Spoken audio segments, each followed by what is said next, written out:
and we're gonna see how we fare. I'm excited for Shiva, honestly. It's been it's been a long time, but I remember doing it when it was the Unreal as well, and that's basically min-eye level, but you have your full kit of tools at the level it came. I think it came out. Let's see, when was Shiva Unreal? 5.3. So you were level 80. It was in Shadowbringers. Um. Oh, it was the first one. It wasn't really the first one. I thought Titan was the first one. Huh. Interesting. Anyway.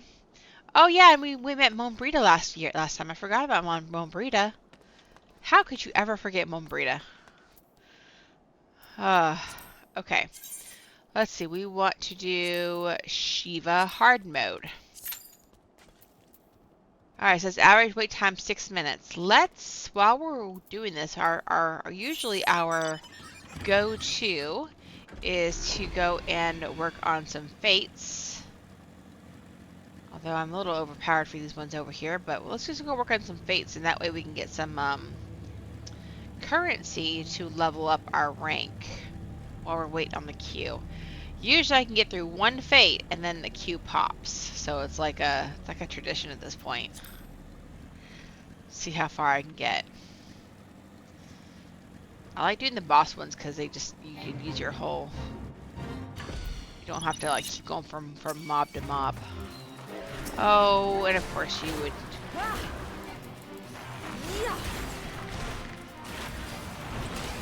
I didn't even want to touch you.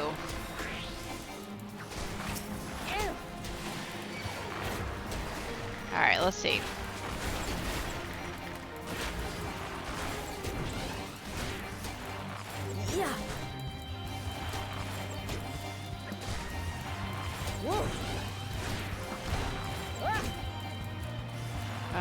Oh, you know what? I probably should pull out, Damio. Even though we really can't do much for me right now.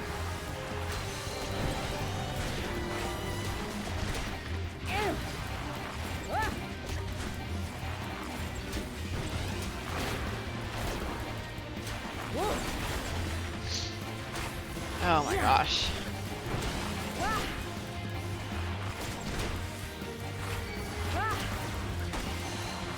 This one is not going so hot. It's not going in my favor. He is going slow. I should probably go to Mordona. Where I'm a little more... I am getting... hurt.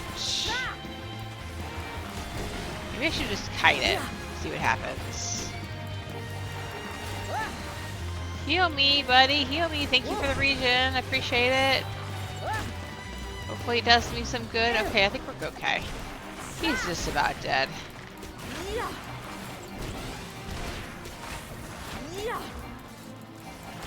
Yeah! There we go. And I got 230. I wonder how much I need. Let me go back to Gridania. Or was it not? It was Limsa. No, I am Gridania. I am Gridania. Wait, am I? I guess this is a good way to find out here. Storm Seal. So I am Aft Castle. I am Limsa. I am Limsa. Lominsa. Oh, by the way, I did change my color of my menus, and now they're pink. I kind of like it. I wish they had like a bright purple, and I would love that. Because purple is my favorite color. But, you know, beggars can't be choosers. I'm glad they're adding more different ways to customize your menus. I mean, it seems like a fairly simple thing to be doing, but let's see here. I need how much? I need 3,000. Okay. Let's go to Mordona and see while we're on queue. See if we can get a few more. I have 1,500. I need 3,000.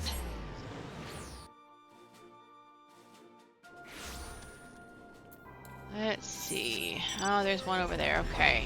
There's only one at a time. I wonder if people are in here working on them. Nope. That one doesn't seem to be working on it. I can't go that way. Can I go this way? I can go that way. Nope. Can't go that way either. Go this way? Good gravy. Alright, so this one I think I've done before too. Oh, no I haven't. I haven't killed you yet. Let's kill you.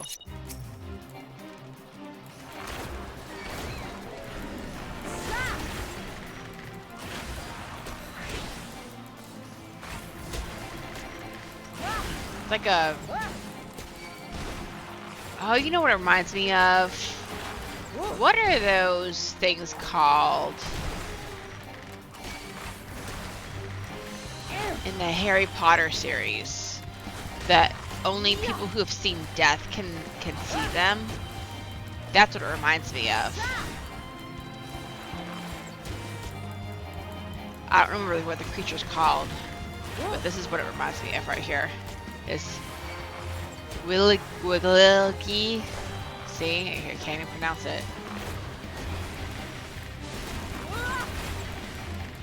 Oh, I guess I should do the other song. Alright, let me see what those were called. What were those creatures called in Harry Potter where you can only see them if you've seen death? Thestral. Thestral. Yeah, that looks almost exactly like that creature just now. It was a Thestral. Thestral. I guess that's how you say it. Oh, yeah, so here's one right here. I don't know if you can see it very well, but yeah, the Lego Thestral with Luna and Harry in it. What is that? Is that a mini one right there? It's a baby. The baby. Look at that. I don't know how well you can see it. It's a little blurry, but yeah. That's so cool. I forgot we had that.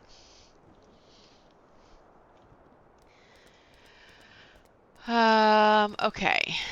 Let's see. Where am I now? I need another fate, and there's no fates over here.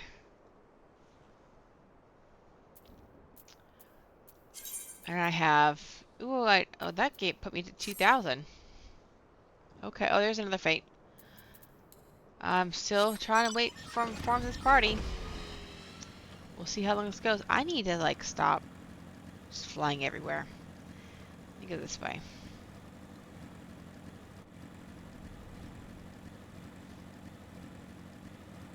It wouldn't be so bad, like, if, I wasn't blocked by story.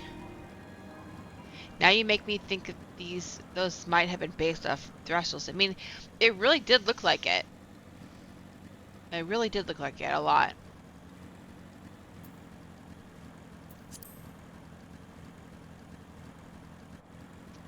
Oh. Oh, it's a B rank and a stupid marble. I don't want the marble. Hopefully I don't get the B rank. I'm not gonna get any credit for it. Oh, there's a doggone mud puppy too. Get out of here. Oh, there's another one.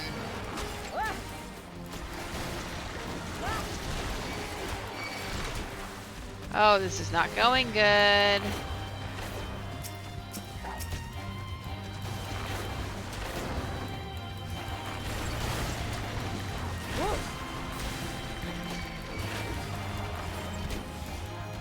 Oh, sugar. Okay, I'm out. I'm out. That's not happening. I've got to get out of here. Get out. Move, move, move. Okay. Commence. Because I'm trying to level up my rank in my grand company.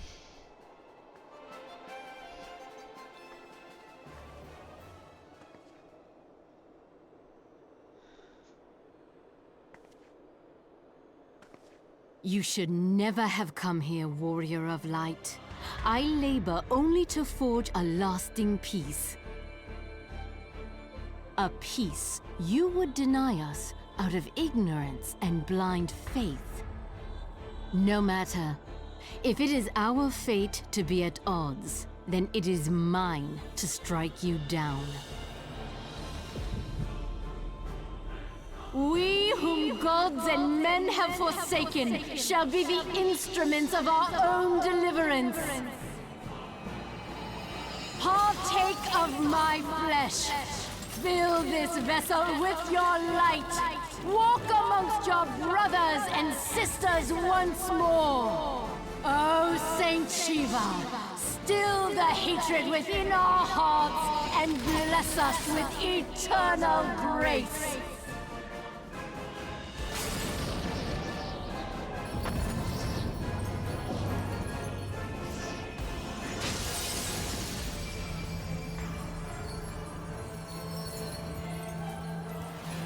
Did she just become Shiva?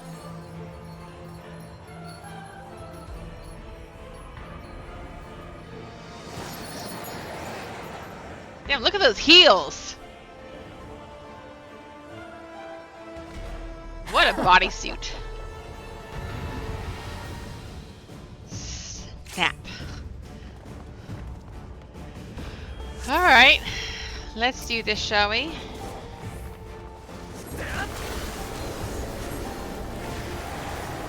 She did her help again. Yeah. I can't remember if the hard mode does the snap. Oh, I didn't want to be in there.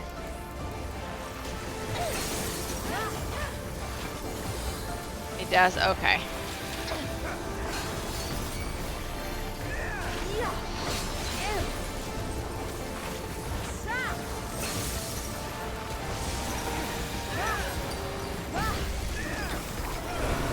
Oh, we got ads.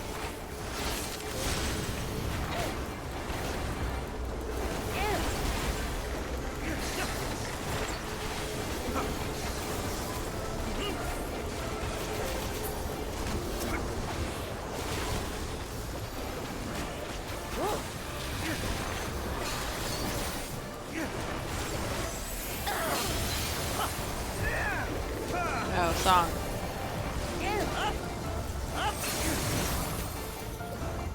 Oh. I remember doing this and trying to get, like, frozen when I'm mid-jump. Did I get frozen mid-jump? I got frozen mid-jump! Yes! Oh my gosh, I love this song.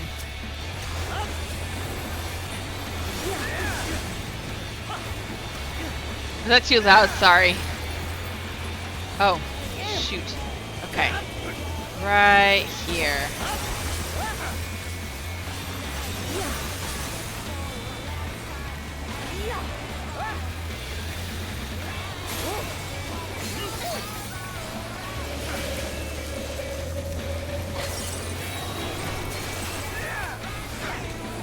Oh, song. Ah. That'd be great, huh? And she's dead. That was just hard mode though, so.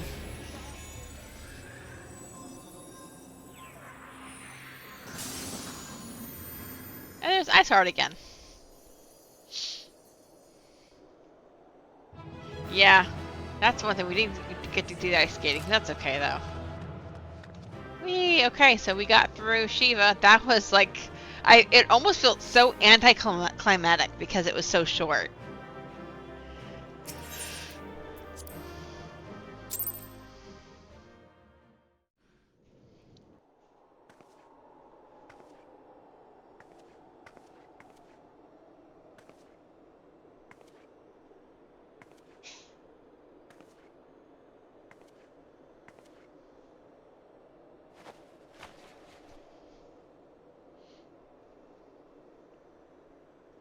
Fool. Blind, bloody fool.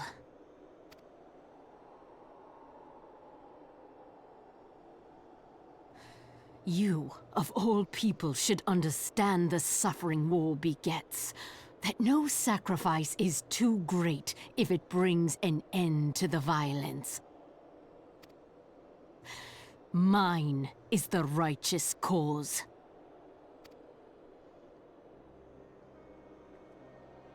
You fight in a war you do not understand. A pawn of liars and schemers. And they are no less ignorant than you, following the creed of their fathers without question, never thinking to ask why. Trapped in a delusion of their own creation, and blind to the truth.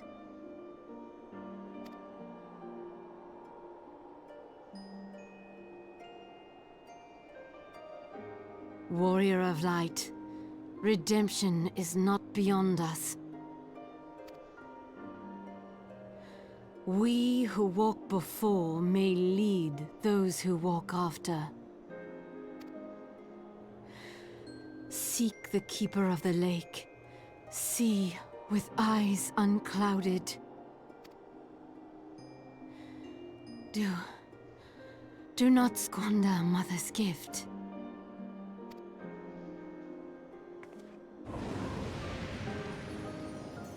Hear, feel, think.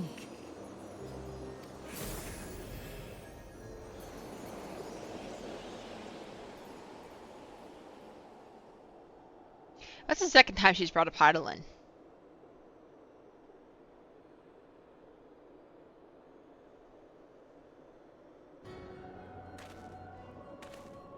And of course. And so the vessel withdraws, a predictable outcome. Nevertheless, La Habrea will be pleased. How unfortunate.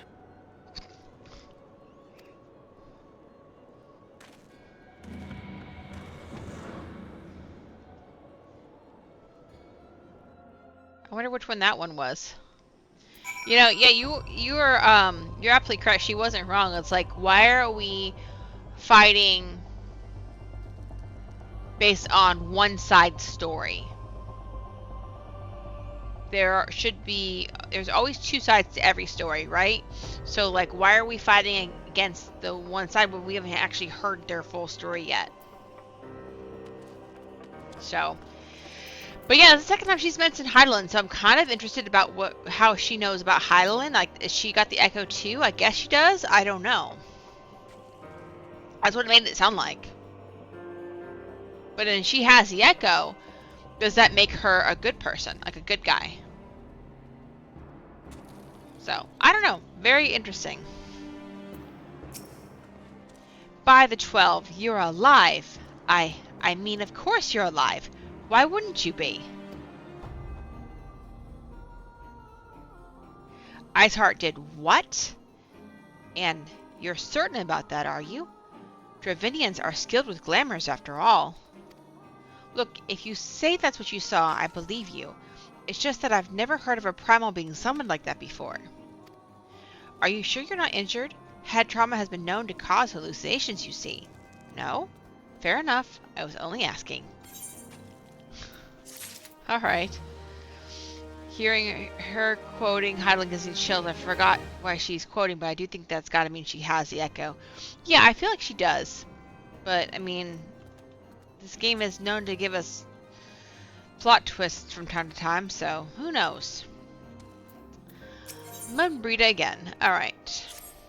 If you ask me, there's not to be gained from mulling over the implications of your story in the freezing cold. Let's save it for the Rising Stones, eh? I'll get everyone to meet us there. Before that, you had best pay a visit to Whiteburn Front and speak with Alphino. He's probably worried sick about you.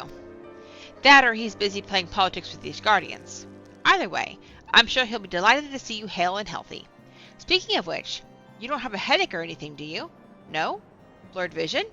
Oh, no reason. See you again soon! Her story is compelling and also sexy. The lyrics of the song and the trial tell her story, and it's kind of hot in some ways and sad in the others. I actually have never read the lyrics. Let's see. We're getting off track here, but let me see here. Lyrics of the Shiva trial music song. Let's see if I can actually get the actual, oh, probably gonna do 14. Oblivion. Let's see if I can get the lyrics. So, staring at death, I take a breath. There's nothing left. Now close my eyes for one last time and say goodbye. Lying naked with this while the snow falls around me, drifting closer to the edge, but she won't have me.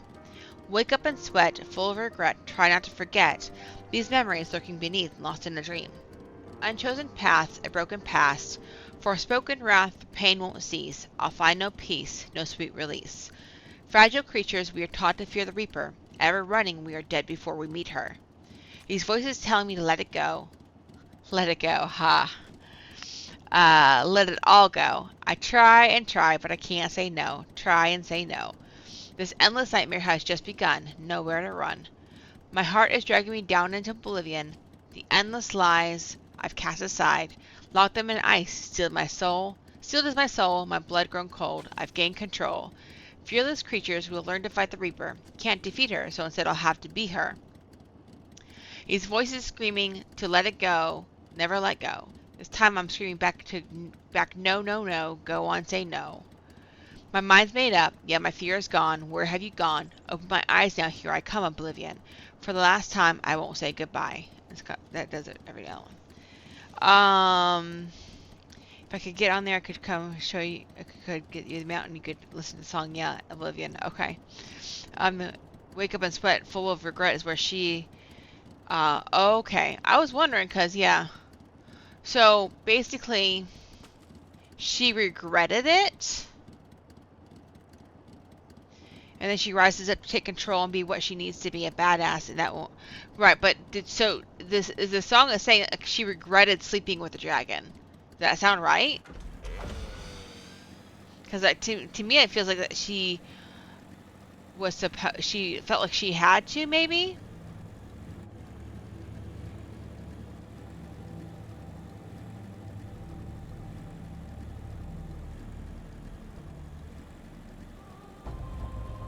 So why did she regret it if they were lovers?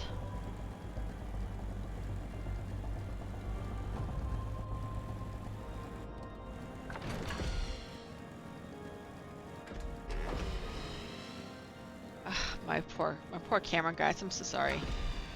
Getting up these towers is a lot of work. Because it's massively taboo. So basically, what you're saying is they were lovers and they wanted to, but there's like an inkling of regret because society would look down on that.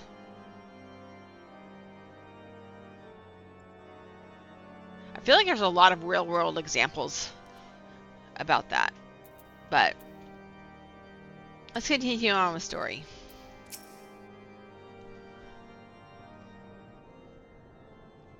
There she is, and none the worse for wear. Was there ever any doubt that the warrior of light would succeed?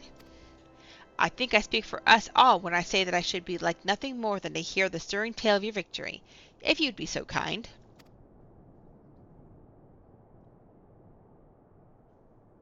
Then we were too late to prevent the summoning. But not too late to prevent further loss of life, an outcome worthy of celebration. And one for which we have reason to thank. Yes, you are right, of course, Sir Amric. We should be content with what we have accomplished. I, for one, could not have wished for a better outcome. Shiva is no longer a threat, and the heretics have been routed. Aye, there is the matter of Iceheart's escape, but she cannot run forever. Whether it takes days, weeks, moons, or even years, my knights will find her. In the meantime, Lord Dromont, is the caravan ready? The supplies that your men recovered have been prepared for transport in accordance with your wishes. Rest assured that my knights will see them safely to Reverend's Toll. Of that I have no doubt. I take it these are the self-same supplies the heretics stole from the House Vortemp's caravan? Less the crystals which comprised the bulk of the shipment, yes. Scarcely a fraction of that which was promised, but a meaningful contribution to your cause of all the same. On an unrelated note, Ria, might I trouble you to accompany me to Camp Dragonhead at your earliest convenience? This is not for my benefit. A certain lord was most distressed when he learned of your intent to risk life and limb to stop Iceheart. It took half a dozen knights to sustain him, I'm told. Aw, poor Hoshafant.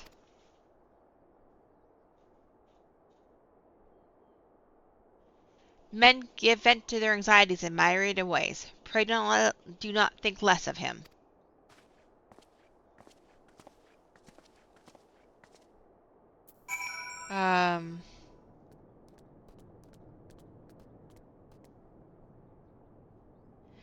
Shiva's no longer a threat. Yeah, but she's still around. She's the shit. I just really like Iceheart's story and have good memories about later story stuff. Yeah. Yeah. Honestly, I'm looking forward to it. I hardly remember anything of Heavensward story. I don't even remember I honestly remember maybe like one high point, but that's about it. I do kind of remember what happens in 2.5, but I don't know 100%. So that's why I'm looking forward to the next couple nights here that we're doing this, because we're gonna get through 2.5 and then we get into Heavensward Research. I'm super excited about. And then we will be rocking and rolling. I'm so excited, guys, for the new expansion. We don't even hardly know anything about the story yet, but like, I'm very excited. I'm excited to be able to put everything together and just do a live stream. I mean, I know it's like 9 months away, okay, but I'm excited for the 9 months away that I'm going to be able to live stream for hours playing story. Clear the table. I think you don't remember much story for a while because you were too busy being in love once. So yeah, that is true. Like when I first played, I mean, we were just starting dating. Like, but it took me 2 years to get through A Realm Reborn and Heavensward. And I remember, I think I wasn't even through A Realm Reborn by Christmas, because I think you got me Heavensward for Christmas that year. I'm so proud of them for getting us hyped for Evercold compared to what Drontail was. Yeah. I'm excited. The setting I'm super excited about, it feels very Lord of the Rings-ish, and I love that.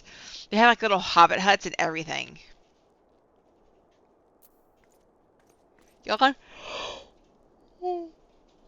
I need a yawn counter. I don't know how to do a counter for my yawn, but my yawns, but I need a yawn counter.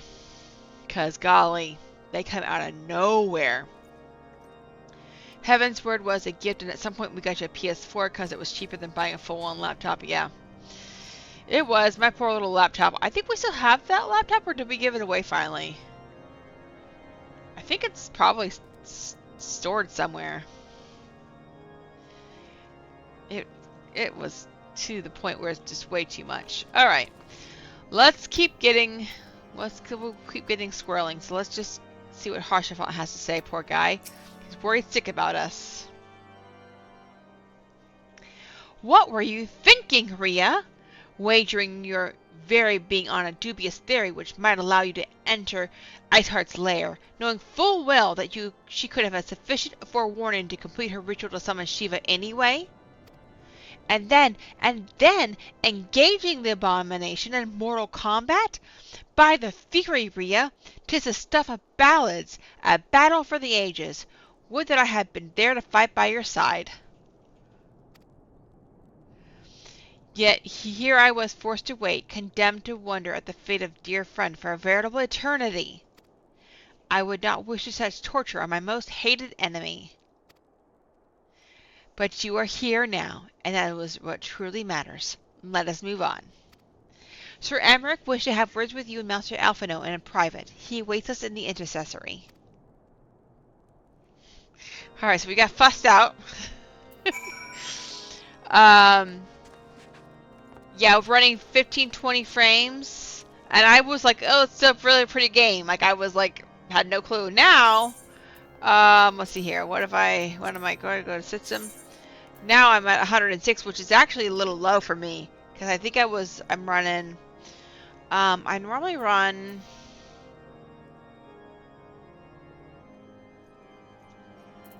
I don't have a... I normally run about, sometimes in the 200. Yeah, that's probably what it is I'm streaming. So they do run a little bit higher when I'm not streaming. So, but yeah. I think I probably would see it now. But, you know, I'm not the person that... Blood is more of the visual person. Like, he has to have a very, very pretty screen. Like, it has to... He sits there and messes with colors for hours on end on his screen. And I'm like, okay, this works. Like, it doesn't, like... I don't see much of a difference for me to be worried about it, so... But that's just me. Greetings, madam. I shall show you in at once.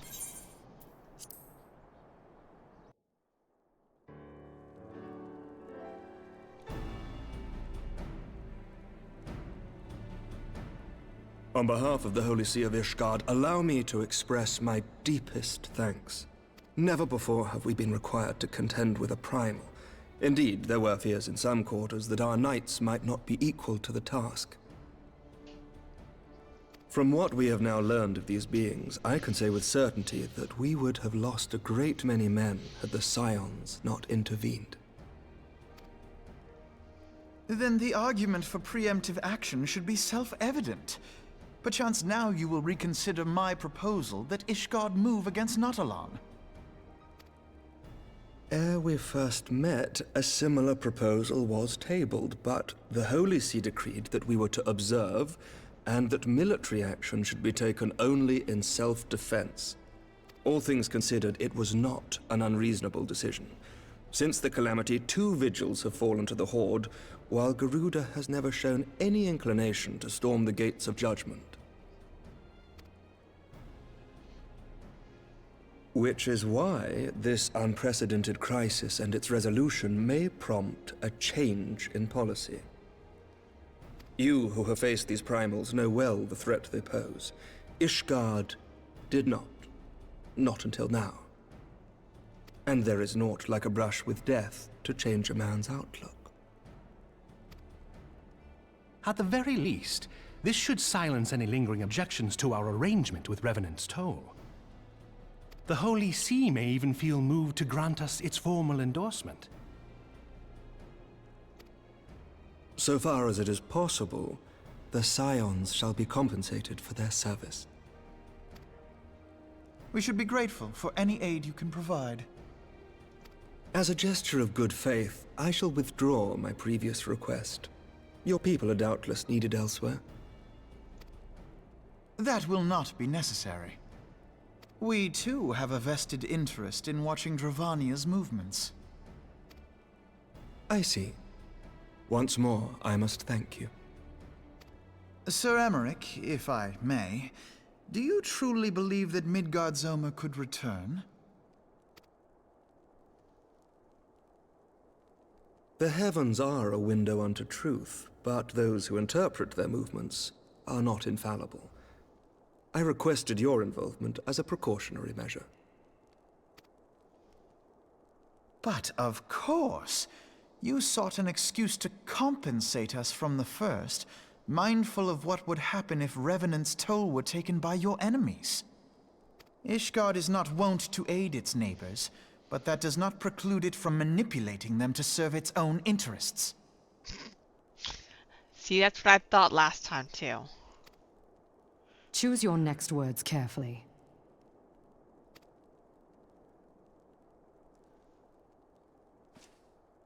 Do you know what sort of man becomes Lord Commander of the Temple Knights?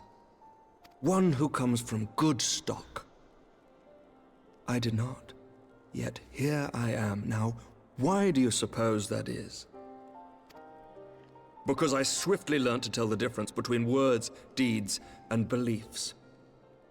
You are correct, Master Leveilleur. Ishgard desires to see Revenant's Toll flourish, as it would present a troublesome obstacle to our enemies from the south. We are so glad to be of use to you. as we are to you. Ours is a mutually beneficial arrangement, lest we forget, one born of necessity. The dragons grow more restless by the day, and the heretics harry us nigh without cease. We have contended with such troubles for centuries, but there are limits to even our endurance. Yet as a pauper is loath to part with his meager possessions, the leaders of Ishgard are not wont to render up their trust to outsiders.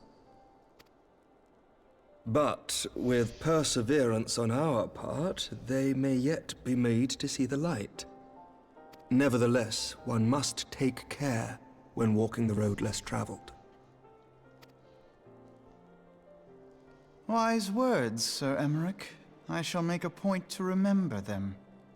I must apologize for my earlier outburst.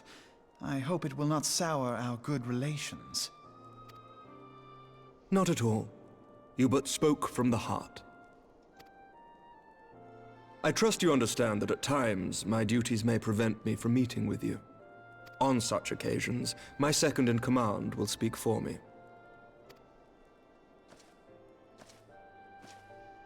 Lucia, at your service. Oh, I remember Lucia. Pray excuse our reticence. We are but wary of speaking too freely, lest our sentiments be made known to our enemies. Know that the Lord Commander and I are of one mind. For the sake of Ishgard, and of Eorzea at large, I pray our peoples can put aside their differences. Those who dwell in the past risk losing sight of their future. Should aught befall one of our shipments, pray inform Lucia immediately. You may also relay to her any words you might have for me alone.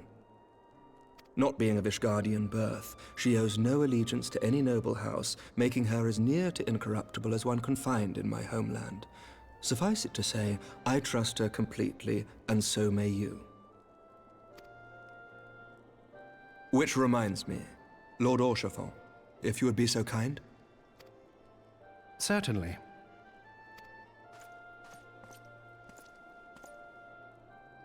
In times such as these, trust is ever in short supply. Mayhap this will go some way to rectify the problem. The results of our investigation into the heretics' recent attacks, as well as our interrogation of the merchant you detained. Sir Emmerich, I cannot thank you enough. Think nothing of it. Ishgard may be many things, but it is no friend to Garlemald. Did I not tell you to have faith, my friend?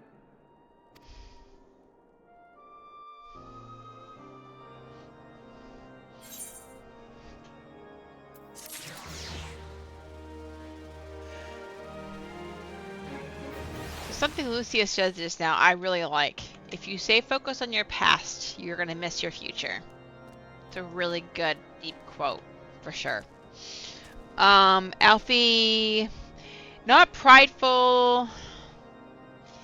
There's a tad, like, there's a little bit of arrogance, yes, but I also feel like he's young, and the way he has been this entire patch, it's like he is bossy, and he needs to be brought down a couple rungs. I feel like that he's got some, I don't even know what the word would be call it, what would you call, he thinks he knows it all, and he is very, what is the word,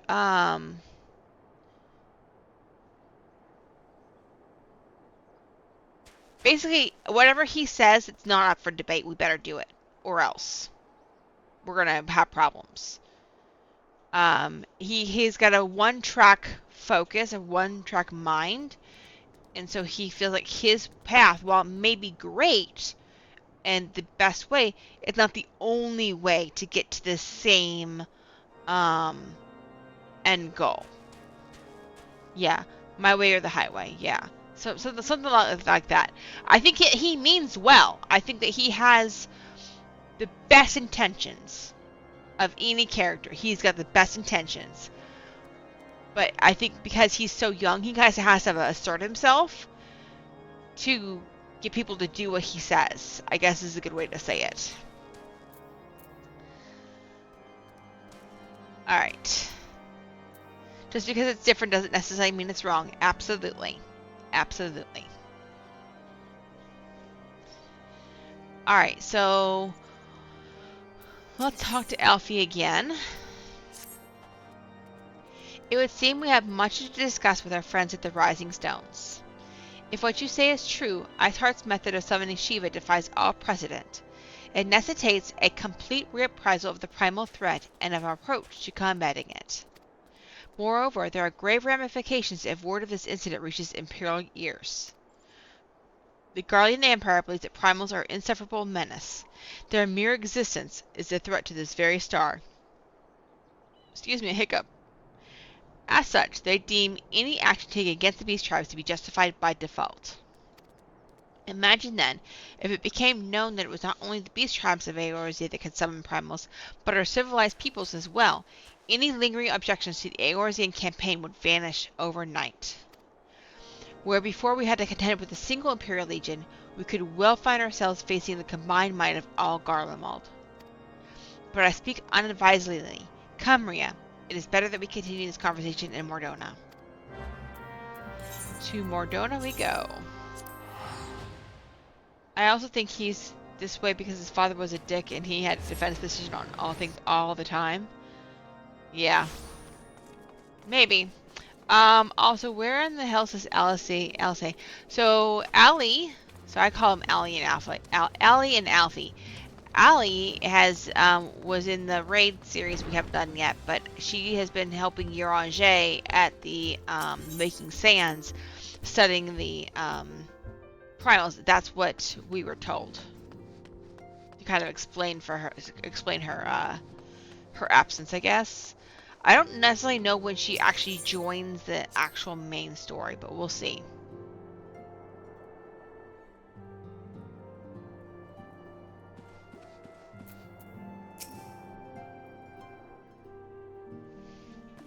Words cannot well express how glad I am to see you return to us hale and whole.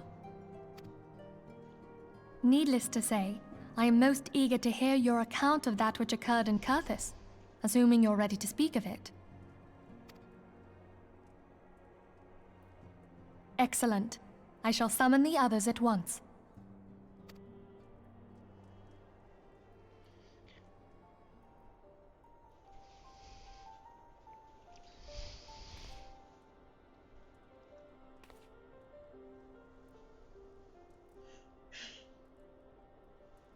Iceheart used her own body as a vessel for a primal soul?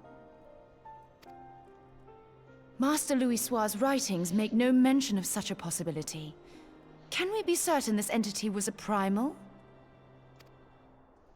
As certain as we can be that good King Mogglmog XII was a primal, I should think. Both were ostensibly summoned.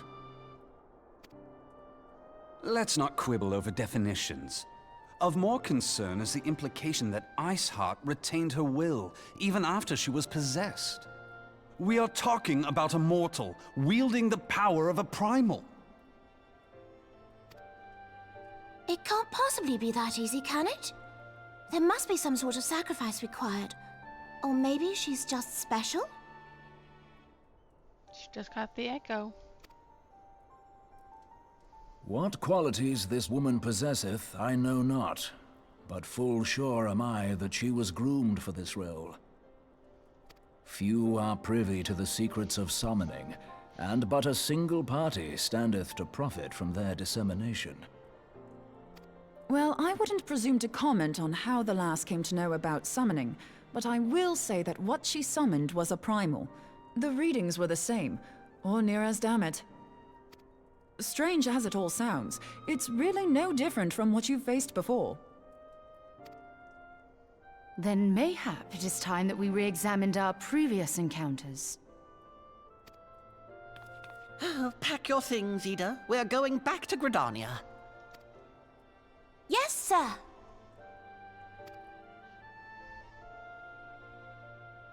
About Iceheart's final words to you. Hear, feel, think. Hydaelyn speaks to her as well. If Iceheart is blessed with the power of the Echo, she will doubtless have used it to further her goals. Or could it be that it was a revelation granted her by the Echo which first set her on this path? She did say that the Ishgardians were blind to the truth. Do you think she has knowledge of the origins of the Ishgardian-Dravanian War? It would do much to explain her unwavering conviction. Did not the Lady Iceheart implore thee to seek the Keeper of the Lake? And did she not imply that in so doing thou wouldst come to see with eyes unclouded? Midgard-Zoma was a king amongst kings who reigned for centuries on end. But he is dead and his wisdom lost to the ages. Unless the Ishgardians' fears are well-founded. It would seem we have yet another reason to stand watch over the Keeper of the Lake.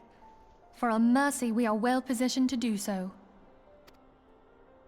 Iceheart, Shiva, Ascians, and Midgard-Zoma. I shudder to think how they're all connected.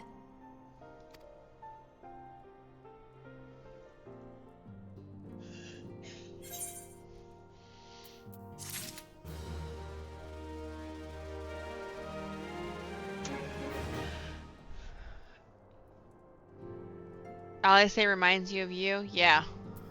Very passionate girl. I love her. Alright, so let's see. We're gonna keep on going.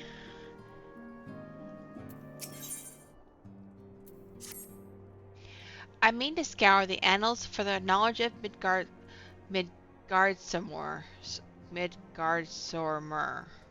I'm gonna. So this is the one I was talking about a few streams ago. That like, when we get to this, I'm gonna call him Mr. M because I can't say that.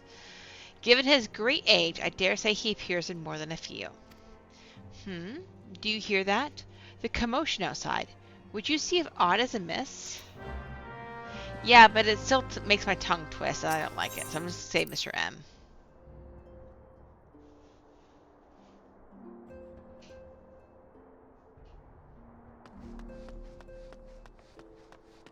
Uh-oh, what's going on with Alphino?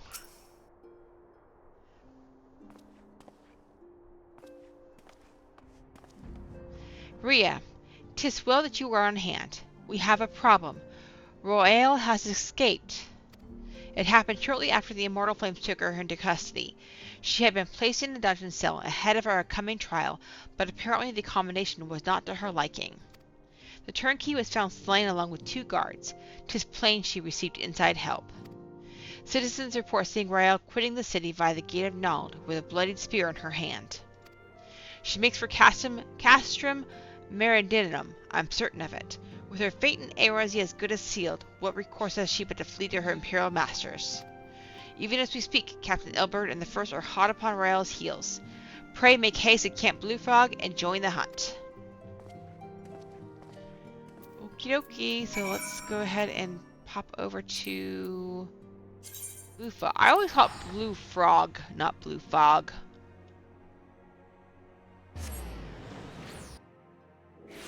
Alright, let's see. Oh, I don't need to do all that. Ilberd. My thanks for coming, Scion. I have spoken with the soldiers here. They say that Royale walked through the camp not a bell ago. Aye, she walked right through. You did not mishear. We have Rabal's decision to keep the matter secret to thank for that. Bad for morale, he said. As a result, not a single flame in the garrison made any attempt to detain her, and so here we are. Royale must not be allowed to reach Castrum Meridinum. Alright. So, no one knows that she is the mole, if she even is the mole. I still don't believe that she's the mole. But things are starting to look down pretty bad for her. If she's not. Like, she's doing all the wrong things for me to convince me that she's not. But, like, I don't want to believe that she's not. I guess it's... If any of that makes any sense, I don't know. I feel like I'm rambling on that, but... Oh look, it's an instance. We haven't had one of these in a while. Who is this? Yu Yuhasi. Was that really necessary? I had better be compensated for the additional exertion you caused me. Alright.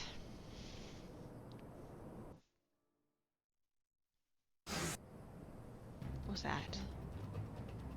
This wretch was with Royale. He threw himself at us that his mistress might escape. She didn't think we would cut him down, not even when he started screaming. No loyalty even to her own, that goddamn harpy. With me, Scion, we almost have her.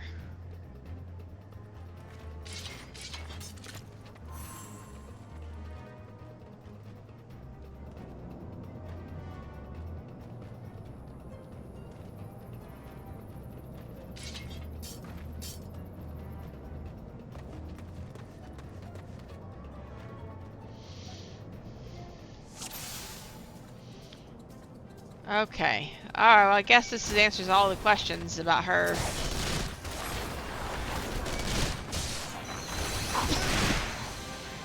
Oh my gosh. I'm all messed up now because I'm...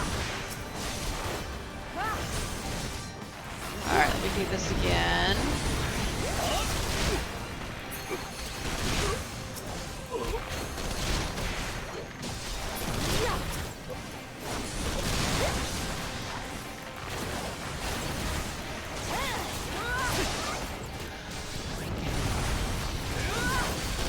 Alright, let's see. We need, oh, okay, yeah, I do have something up. Okay, let me. Oh, there's more of them.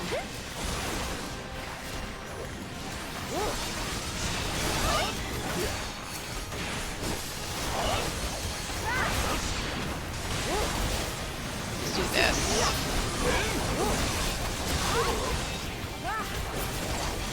What the hell are you? Death Claw. Came out of nowhere. Oh boy. No, we'll go and put dots on her real quick.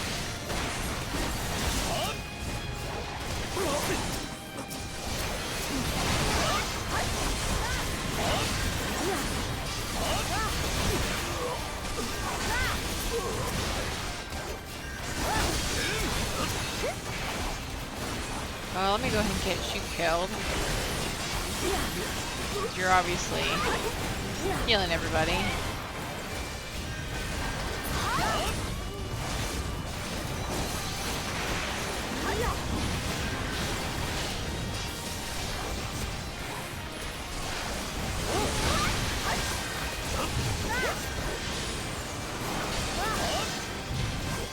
Oh. There's even more of them coming. Let me just... Come on. Kill her.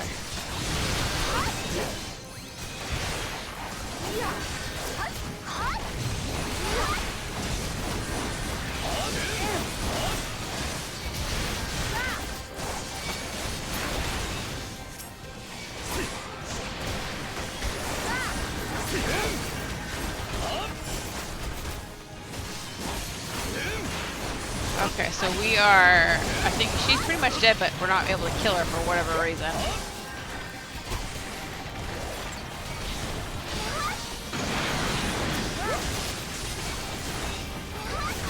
What in the heck is going on here? Why they're all piled up and I can't figure out what is going on.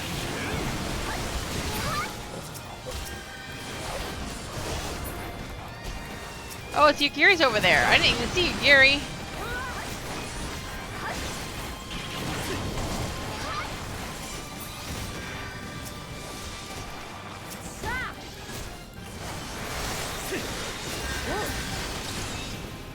And we did it. I don't know.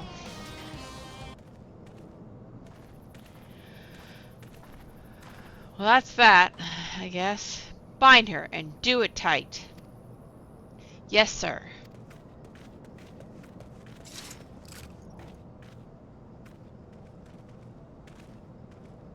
Good work, men.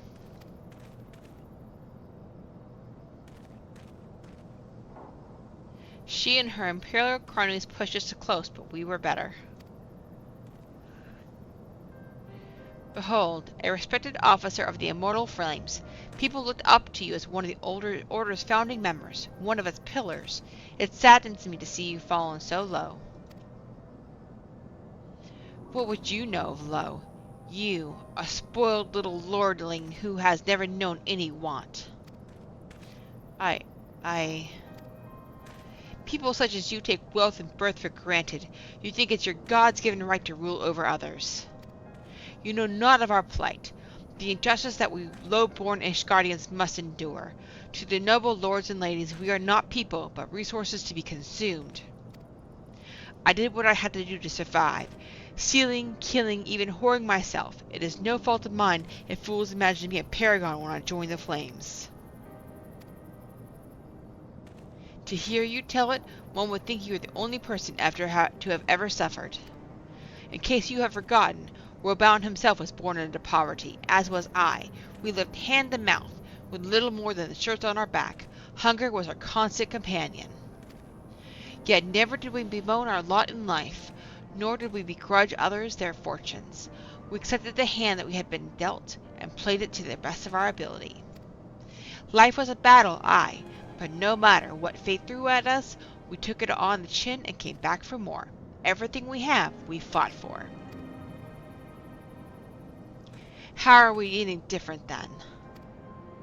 'Tis true that we are both mercenaries of lowly birth, and 'tis true that we both had our fair share of struggles. But whereas I sold my sword, you, Marshal, you sold your comrades. If life has taught me one thing, it is that you never betray your own. I would sooner cut off my own arm than raise a hand against a friend. But enough talk. You will return to Ul'dah to face justice, and the people whose trust you have dragged them through the gutter.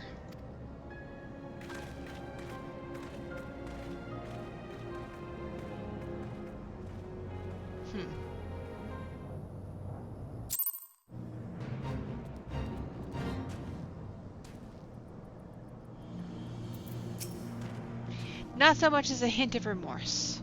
'Tis well that this sword business is finally at an end. A friend's betrayal cuts deeper than steel. We must hope that we have chosen our own allies more wisely than Robound has chosen his.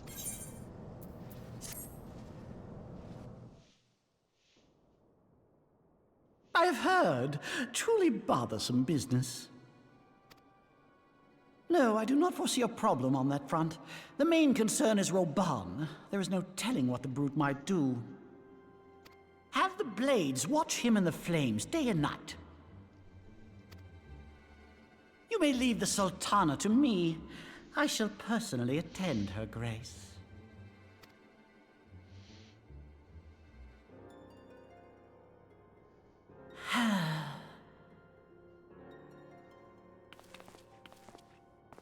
Sever one of the East Aldenard trade routes. That ought to keep Lolorito occupied for a while.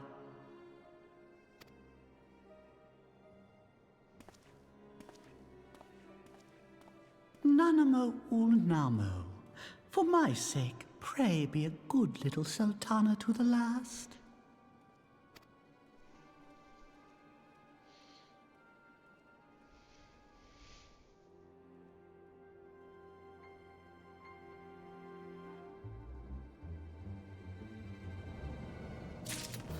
I don't like where this is going.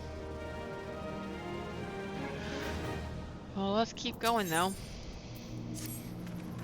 Captain Ilbert and I have a few questions for the Flame Marshal regarding the circumstances of her miraculous escape. When we have completed our interrogation, we shall take our findings directly to General Raban, and that shall be the end of it. Oh, doggone it, skipped it again. But I have one last task for you. Returning to the Rising Stones and apprise Minfilia of all that has happened. I am aware that the antecedent held Rael in high regard. For better or for worse, she'll want to know how this tale ends.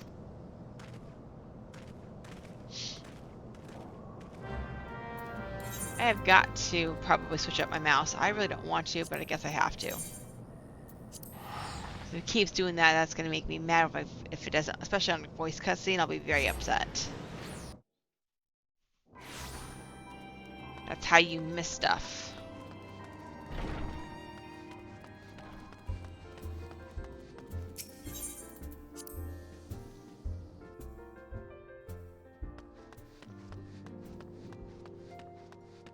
Oh, and we're this is the last quest of 2.4 too.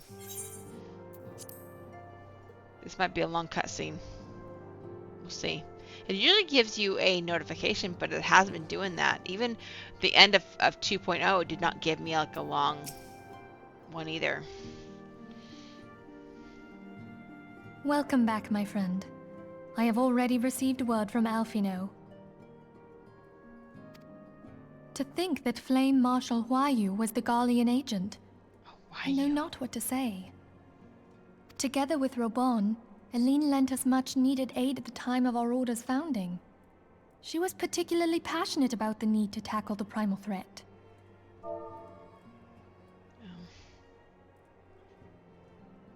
When we discussed the subject, her eyes fairly shone with determination. Whatever else she may have been, I choose to believe that it was her true self with whom I spoke then.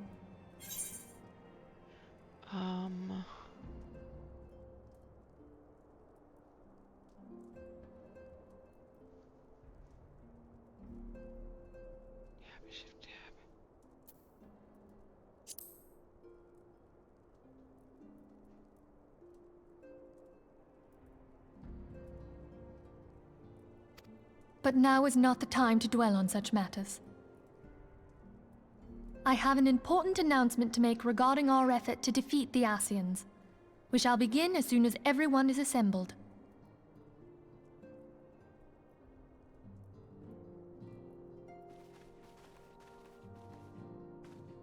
My thanks for coming, friends. Moonbreeder, the floor is yours. By now, I'm sure you're all familiar with white auracite, the miraculous material that'll allow us to capture Ascian souls. Back at Snowcloak, we verified its ability to absorb vast amounts of ether. Alas, it leaves something to be desired in the area of stability. The stone can only store ether for a short while before expelling its contents. In addition to auracite's inherent limitations, we must needs be wary of our enemy's strength. Our foe draweth upon an infinite wellspring of power. Even should we succeed in entrapping him, the stone will not long contain his wrath. Meaning that, if we want to kill the swine, we'll have to be quick about it. 'Tis our belief that an Ascian soul may be permanently undone, if smitten by a sufficiently concentrated burst of pure ether. The only trouble is, we can't say for sure how concentrated the burst needs to be. Without knowing how much ether an Ascian soul is composed of, we're basically guessing. Our sole clue lieth in thy struggle with La Habrea. During that encounter, Hydaelyn bid you forge what she called a Blade of Light, a weapon which took the form of a luminous stream of energy. Based on your description, we believe the blade with which you vanquished your foe was composed of ether.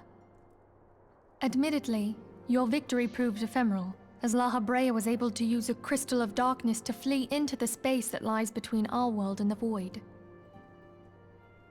The fact remains, however, that Hydaelyn placed the means to destroy the Ascians in your hands. Be that as it may, it would be unwise to assume that she will do the same when we next encounter such a foe. Quite so, my lady. We must needs find the means to forge our own blade of ether, one to equal that which Hydaelyn did benevolently bestow upon her champion. That is all well and good, but it seems to me that producing such a blade will require a prodigious quantity of ether. Whence will it come, pray tell? Oh, what if we had two pieces of white auracite? One to trap the Ascian, and the other to store the ether for the blade. Oh, nice try. But it's as I said, the stone won't hold ether for any length of time. We'd still need to collect the stuff there and then, sorry to say. And therein lies the rub. Finding a way to create the blade whenever and wherever we choose. 'Twould seem more research is in order. I'm going to linger a while, perform a few more tests on the auracite. and I could do with some help. Eorzea, why don't you lend me a hand? Mine apologies, but I am required at the Waking Sands. Lady Minfilia hath given me sole charge of the premises. 'Twould be unseemly to leave them unattended. Sole charge, you say? So you're basically alone there, then? Well, that settles it. I'll just have to come to you.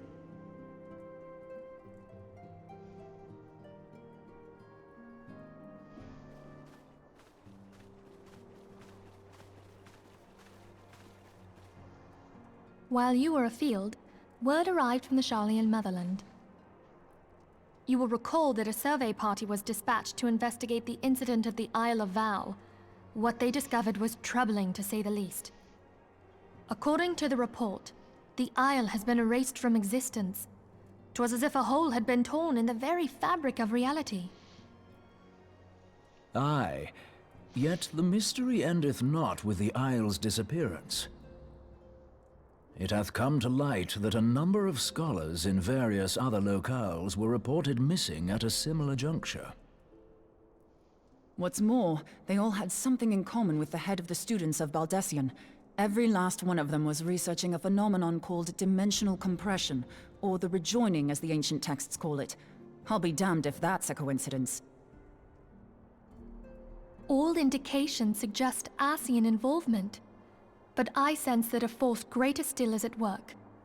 The entity the Dark Beings call the One True God. We must pray that my dear friend Kryl regains consciousness soon. If she bore witness to the Isle of Val's final moments, she may be able to shed some light on this mystery.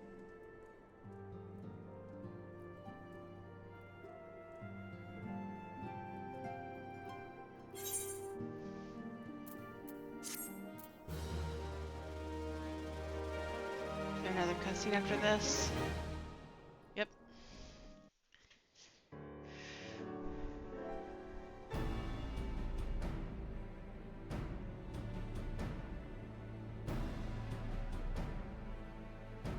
Following the calamity, the forces of the 14th Imperial Legion entrenched themselves in strategic locations across Eorzea. So swiftly did they accomplish this, it was suspected that they had received help. To think that it came from Huayu, my right hand. There is more. We have reason to believe that Huayu didn't deal exclusively with the 14th.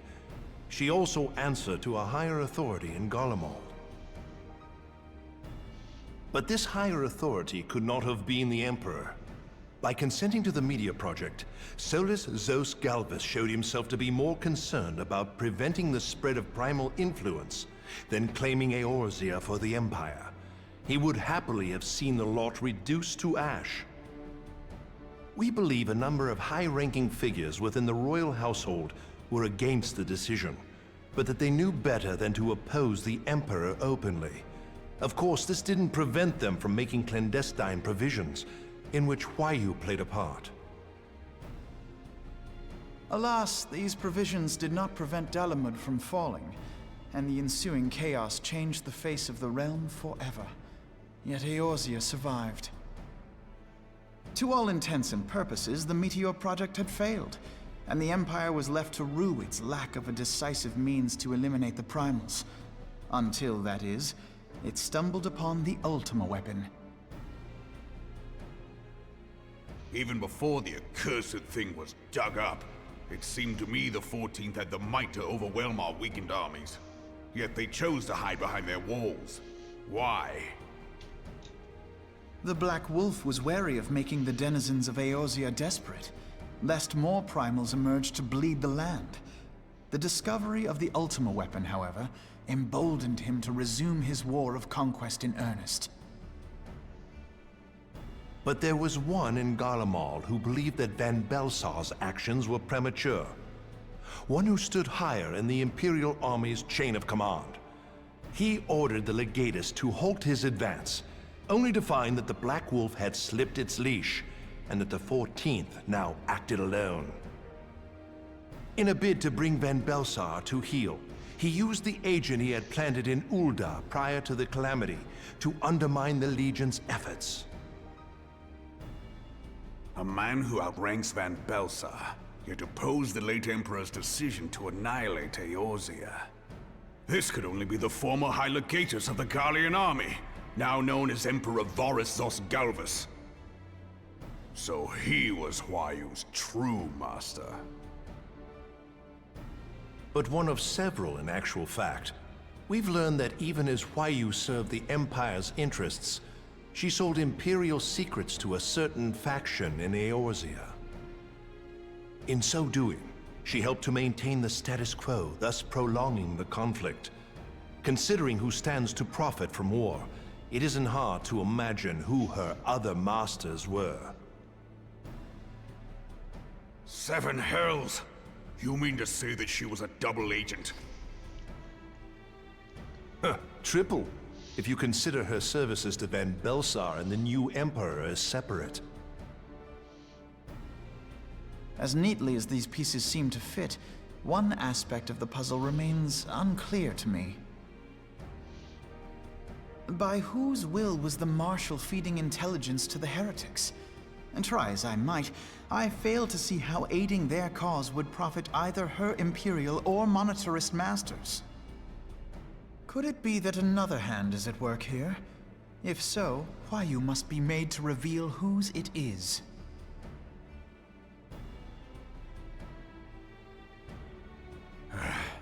Not only have I lost a trusted friend, now I must interrogate her as a stranger. Not a pleasant task, I grant you, but a necessary one. Unless we weed out the ivy, root, stalk, and stem, it will simply grow back. I know that full well. Those closest to Huayu have already been detained, and I will question them alongside her. General, pray keep in mind that there may be unwitting abettors among them. All will be treated fairly. On that you have my word. Those who are innocent have no cause to fear. You have ever been a friend of truth, General. I hope the unpleasant task of weeding out falsehood will not detain you too long. Though it be for the sake of Eorzea, doubting one's comrades is poison to the soul. And with that, I take my leave.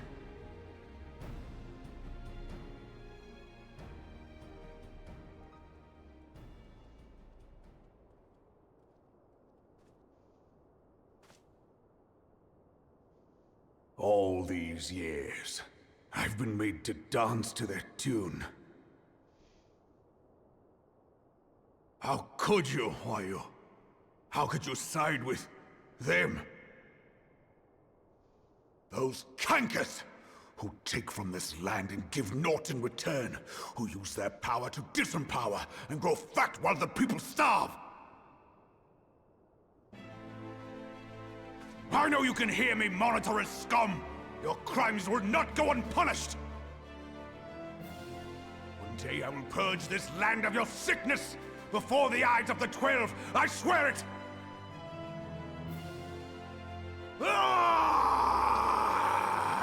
He mad.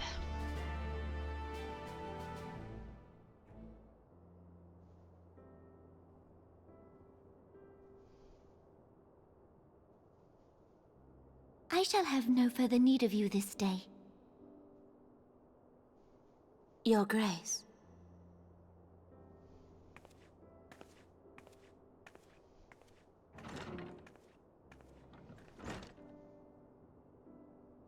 I fear that not even mine own chambers shall remain private for long. Has the situation grown so grim?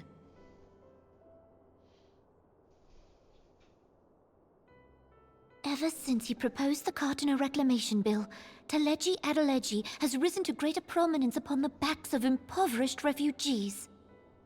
The monetarists were ever united in their pursuit of profit, but the man's actions have torn a rift in their ranks. They snap at each other as rabid dogs. Yet now is not the time to be bickering among ourselves.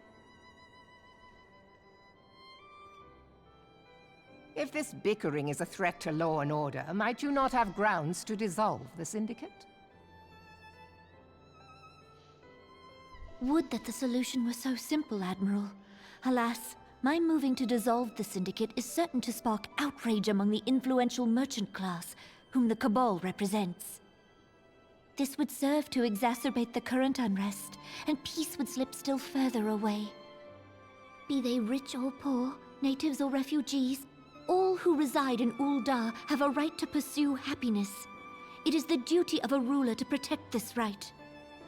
If I am to perform my duty, I must needs tread warily. It would not do to make enemies heedlessly.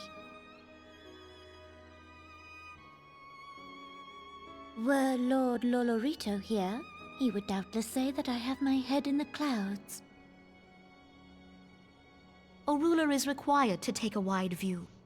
Try as we might to cater to all needs, some will inevitably be overlooked. As such, there shall ever be citizens who feel aggrieved. It cannot be helped.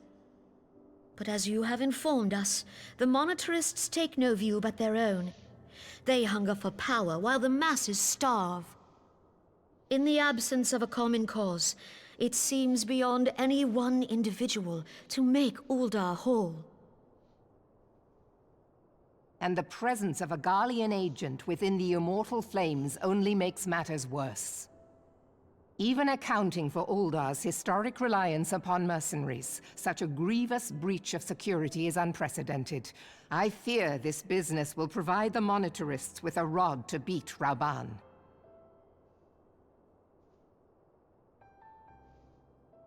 Eorzea can ill afford for the Immortal Flames to be dampened now. Ere long, the Garleans will turn their ravenous gaze toward our lands once more. If we are to resist their might, our nations must stand together. Yet for this to happen, our nations must be whole. Cannot be done to improve the situation in Ul'dah.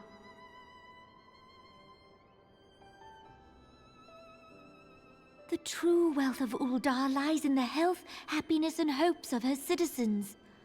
Alas, the citizens shall never know these things, so long as their lives are ruled by the ambitions of the few. The monetarists claim to represent the best interests of the people, but in sooth they desire only to manipulate them for their own selfish ends. For the government to serve the people, it must be formed of the people.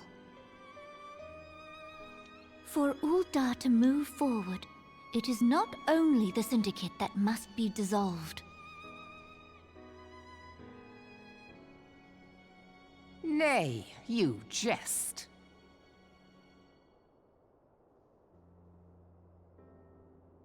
My friends, it was for no other reason than to make known to you mine intent that I requested your presence here. When I make my declaration to the people, chaos shall inevitably ensue. As the last monarch in the line of Ul, I make unto you this request. Help Rauban to preserve order and protect the people. Forsake them, and you forsake yourselves. For a strong Eorzea will ever have need of a strong Ul'dah.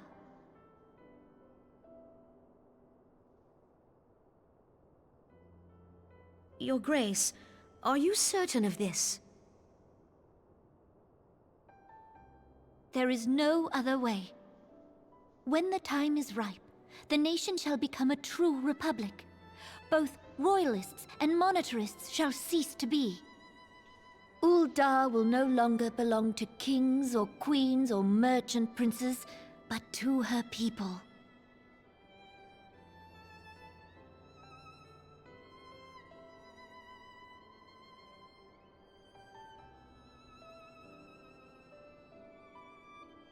Rauban, forgive me for casting aside all that you have toiled for in my name.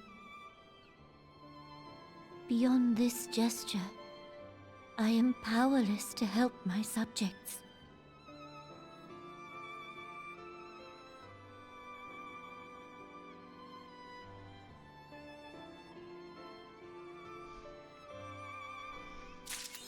That is so sad. Oh. Uh-oh. Why can't I keep going? Oh. I have to do the Bowl of Embers, the Navel Hard, and the Howling Eye Hard. Really? Well, I guess we're probably not gonna get very far into 2.5 tonight. Did not know I had to do all of that. So, let's see here. Let me see the best way to do that. How to unlock, I just do Bowl of Embers hard.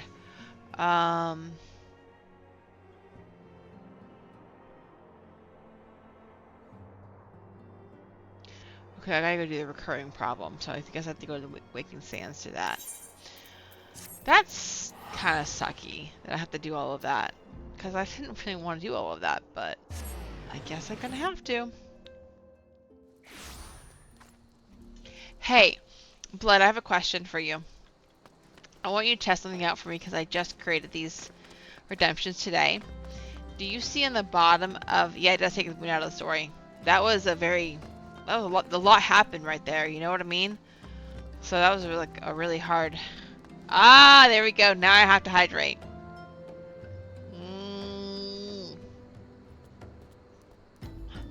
I don't know how... There was no like alert sound or anything like that, so I'm gonna have to mess around with that a little bit more.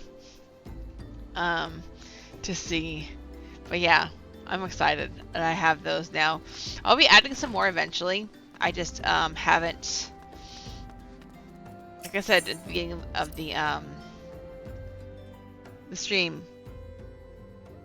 Hold that thought.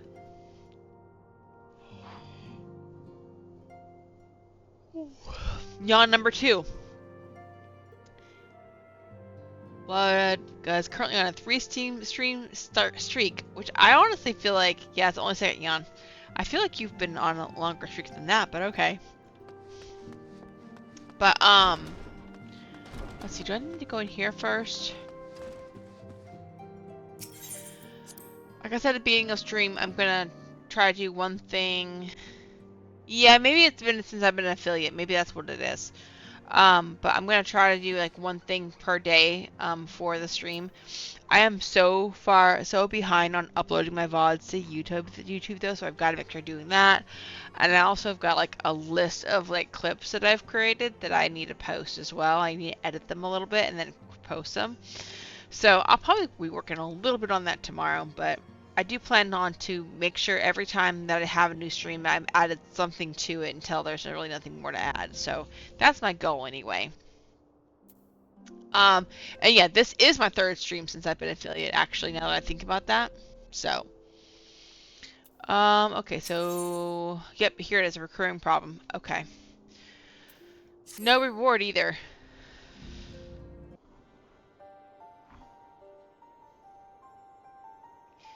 I know you have scarce had a chance to rest, but I'm afraid there is still work to do. The ultimate weapons destruction. Actually, hey, how do I do this? Shift tab. Let's see here. I'm gonna go. Actually, you know what?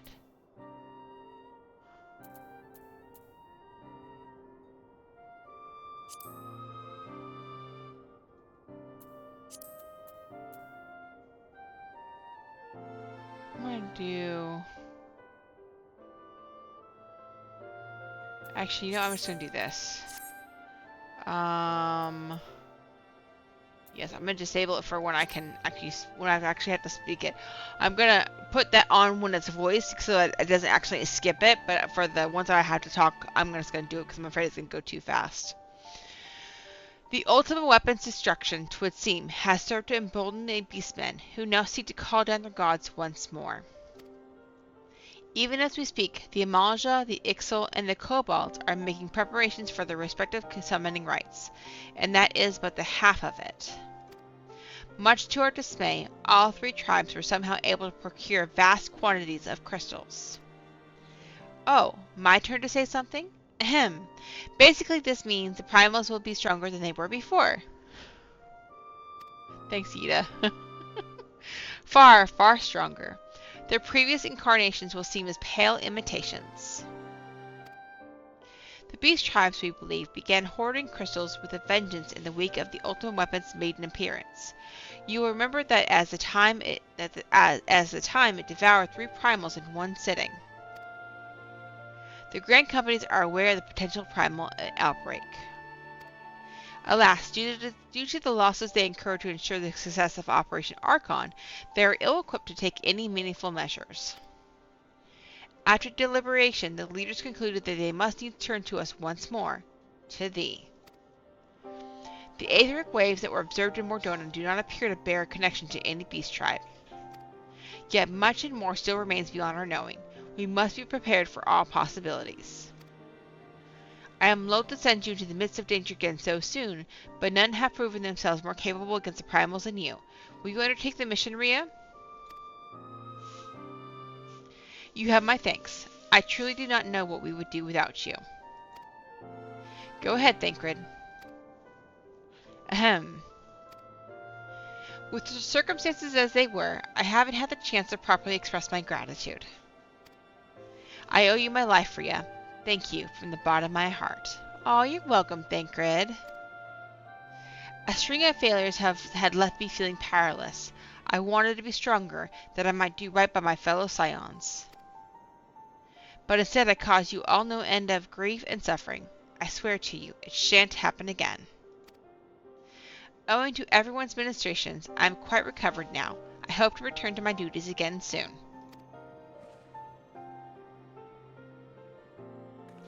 Thancred's return marks the beginning of a new chapter for the Scions. Let us renew the fire in our hearts and continue to press ever forward. Now then, back to the matter of the primals. With no fewer than 3 of the beings threatening to appear, it is easy to feel overwhelmed. We must take it one sure step at a time. Eorzea has the overview of the situation as it stands. Please speak with him to receive guidance on your mission. Alright. So now...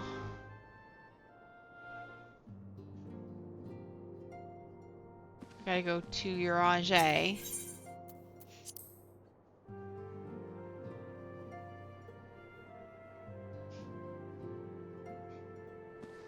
And then that completes that quest, and then I guess I have to unlock all of those hard modes. I don't know why it's making you do all of this, but whatever. Such knowledge as I possess of the beast tribes and their primals is at thy disposal. Whether man or beastman, we are wont to seek power when plunged into the black depths of despair. That despair doth begin with the Amalja, who may have already summoned forth Ifrit. With our comrade Thancred now returned, thou wouldst do well to seek his counsel. Okay. So Thancred... Alright, so I need to do... First of all, I need to do... Bowl of Embers hard.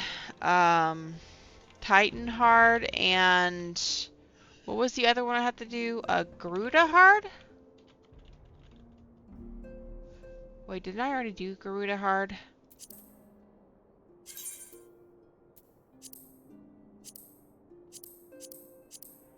Maybe it is garlic. Okay. So, this one right here. Okay, so let's see here.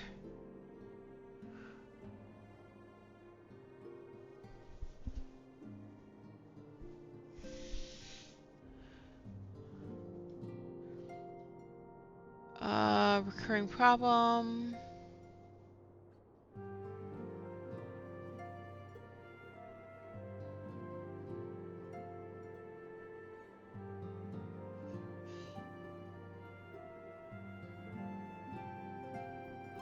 Okay, so I guess I can't unlock the other ones until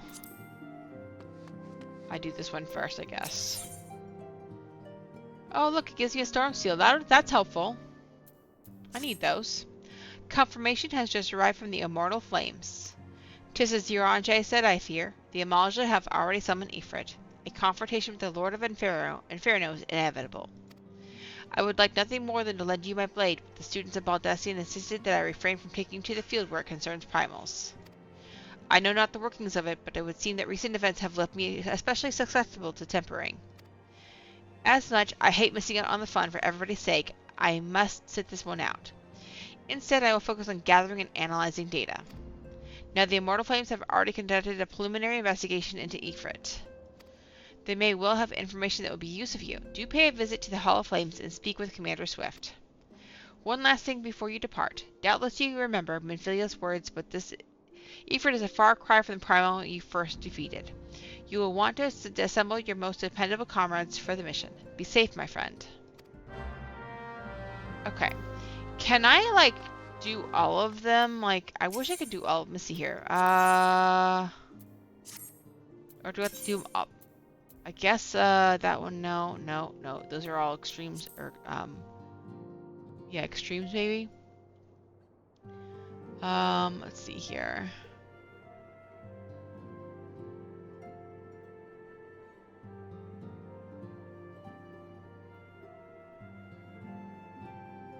Let me just double check just to make sure.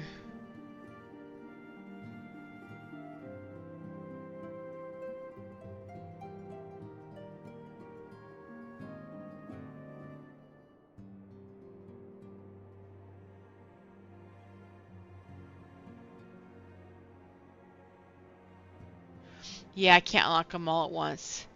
That's just... Alright, well. To Uldal we go.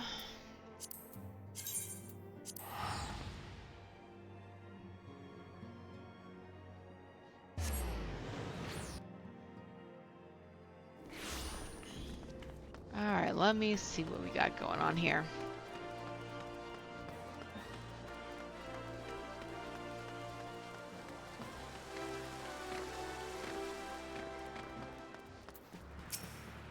Rhea, we thank you for coming. The Flame Journal will be heartened to hear that you have answered the call. As we've already relayed to the Waking Sands, Ifrit is returned. For the sake of peace in the region, we humbly request that you vanquish him. The primal is to be found in his domain, the Bowl of Embers. To get there, you must use the Beastman Aetheryte found within the depths of Zaharak, the Amalja stronghold.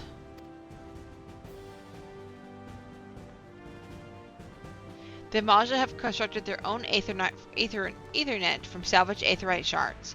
This being the case, you should be able to use it without any problem. No doubt that you already know this from your fellow Scions, but the present incarnation of Ifrit is far stronger than the last.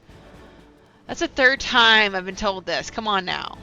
Facing him with any fewer than 7 of your stoutest comrades will be ill-advised. That is all the intelligence we have to share. The rest is in your hands. I shall pray for your victory and safe return.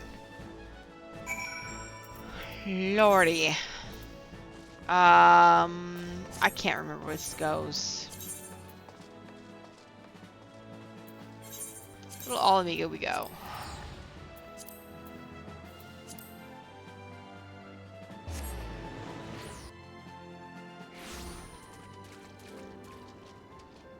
Alright. Something smells good in here.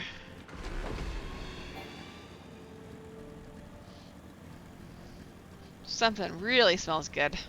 I don't know what it is, but it smells really good.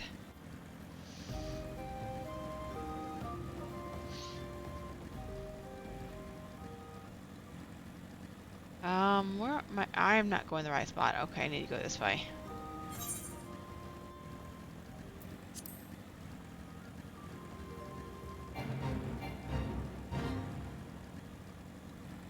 Alright, guess what? Third yawn. Oh my gosh, I'm so sorry. Number 3.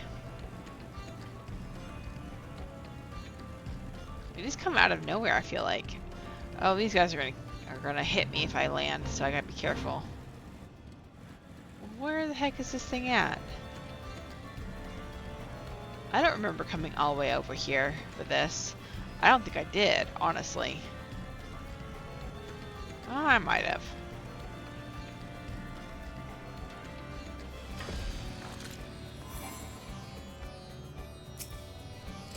Alright, let's see. What you making? Oh, it smells really good. He's making a pot pie and it smells really good. Alright, so complete. And now... Can I do this one now? Maybe I can do this. Let me see if I can go do this one. Let's see if it lets me do this one instead of... That way I can just queue for all of them. Maybe that'll help.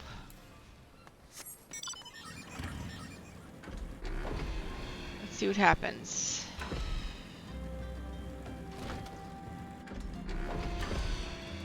Oof.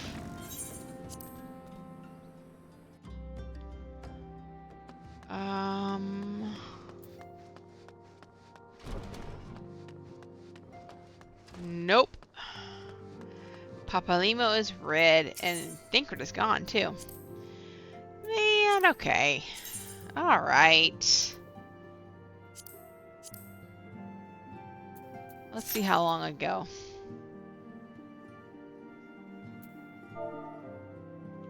I'm gonna ask Novus Network if anybody wants to help.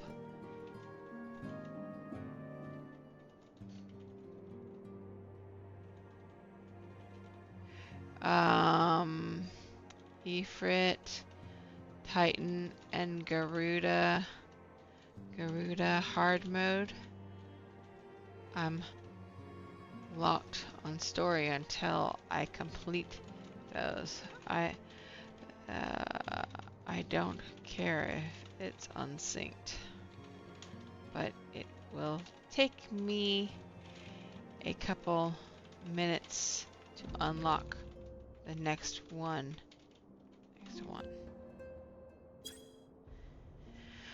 Alright, let's see if anybody responds.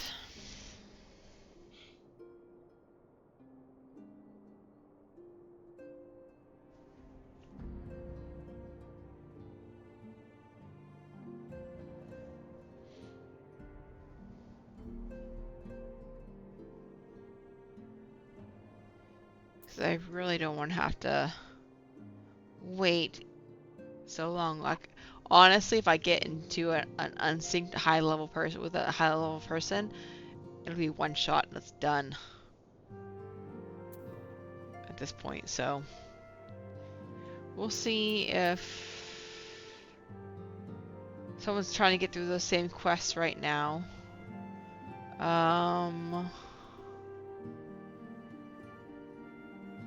I would ask Blood to pop in, but honestly, he probably won't be able to get in because it's so busy right now on the servers since patch just came out. And I'll tell you, right, it was like that earlier today because today's technically S-Rank day. So I was doing some S-Ranks on my main, but golly, they were dying so quick. People were like pulling them like before.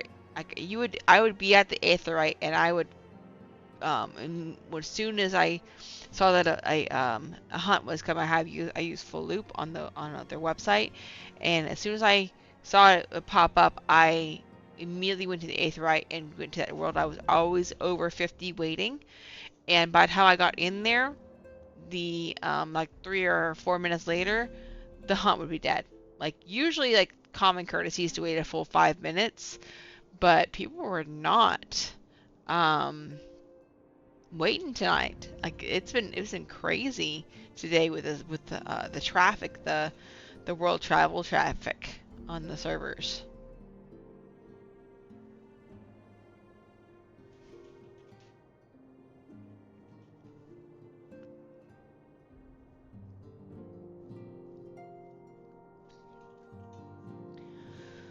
All right.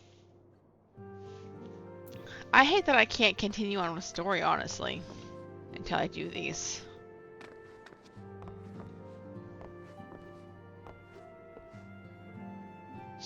So, oh, you know what I could do? How do I unlock glamours while I'm waiting here? How do you unlock glamours in If I... Oh, it's out here in Vesper Bay. Okay, let's see.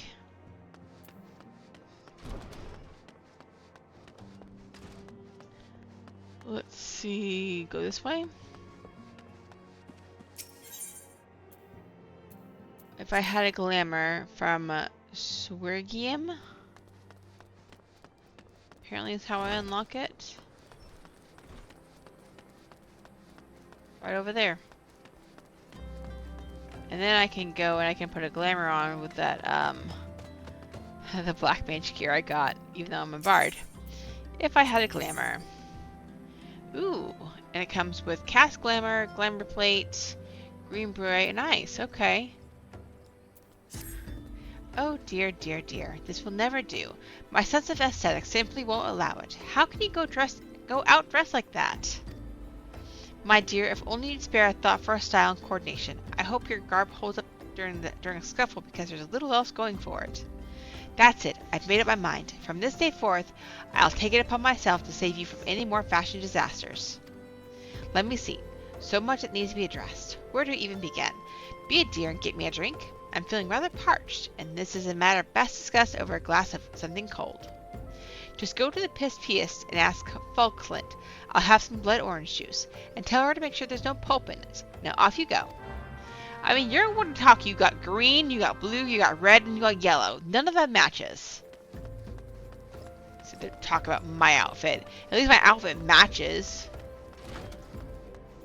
Okay. Oh, Swergium sent you? Did she? That woman? I've never known anyone so lazy. Would it kill her to come and get it herself? Here you are. You shouldn't let her push you around, you know. Give her an ailment, she'll take 'em all. Okay.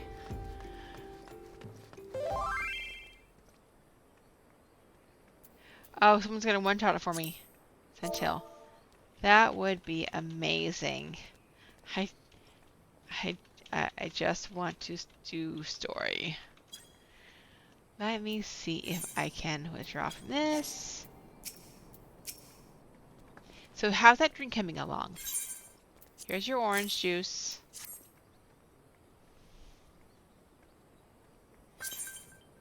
Oh, delicious. Nothing better than a hot day. Some say I have some expensive taste, but life's too short to settle for second best. Of course, this extends to my choice of wardrobe, too. Oops. Now that I'm feeling refreshed, shall we get started? Do you know, dear, that you look a lot less drab if you knew how to play glamours? Was it glamour? Okay, I can't. I've got someone waiting on me. Okay, there we go.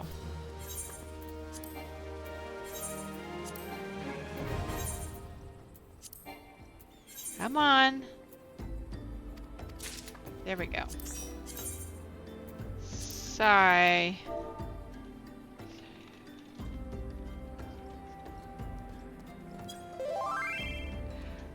I only have one. I only have. Ifrit hard unlocked right now. Oh. Sorry, I was so like out of it. I didn't even see the chat. Have you heard of a guy named Kylamba before? No, I have not.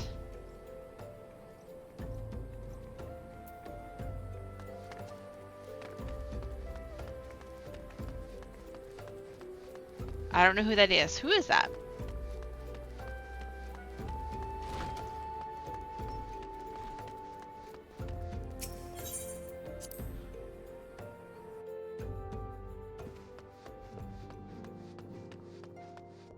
Also, welcome in, by the way.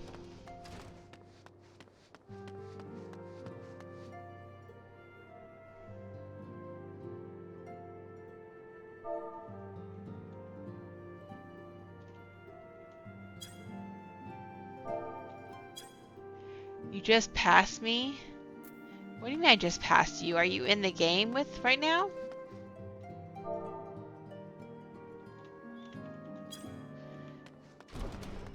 I'm so confused. I'm getting into this here real quick just to. So are you saying you're Kylamba?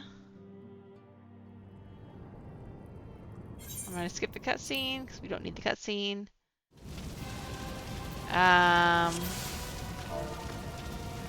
Alt, replaying story.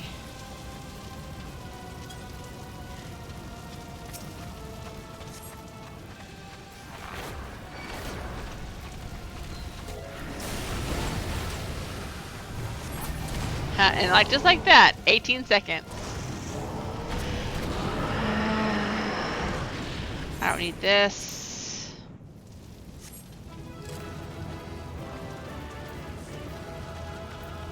I'll let him have. Oh, he just gave it to me anyway. Okay. I was standing there when you unlocked your glamour. Oh, I didn't even notice. I'm so sorry. I told you I'm into my 3rd yawn now. I am apparently very tired and out of it. Alright, let me get Populimo. You know what I'm just gonna do? I don't need to do these quests because they're not part of story. I really don't need to do those.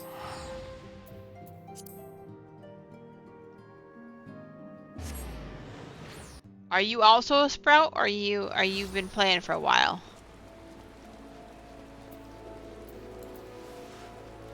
Fourth yawn. Oh my gosh.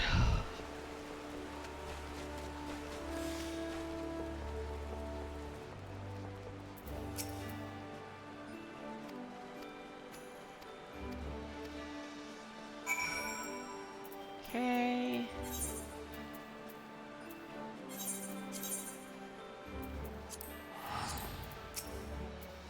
Four years strong, nice.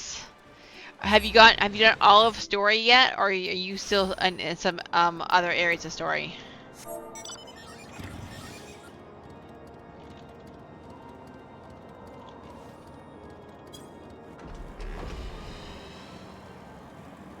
This way.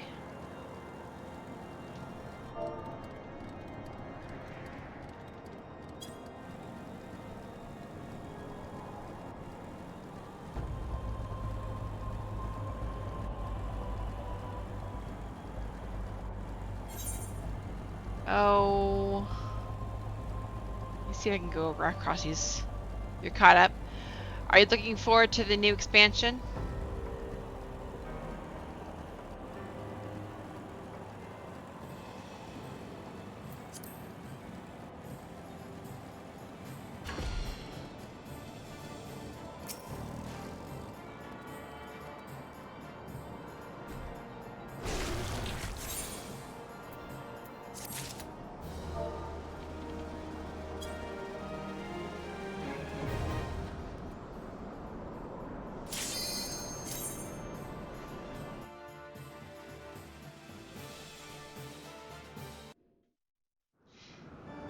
They said it's gonna be peak, so I'm hoping they were right. Yeah. After we've had Dawn Trail, I didn't mind Dawn Trail because I thought of it. I saw it as a way for.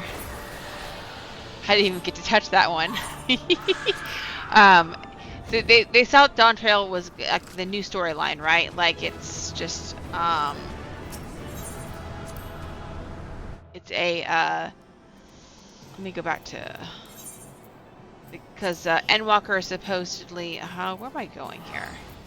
Endwalker was supposedly the end of the Realm Reborn, all of that story arc, right? So I thought I was always thinking of Titan, I believe. Let me see. Sorry, I'm trying to like keep up with this other person too, because they're trying to help me. I'm trying to like not take a lot of their time. And then we have Y'shtola. Okay, there we go. Nah.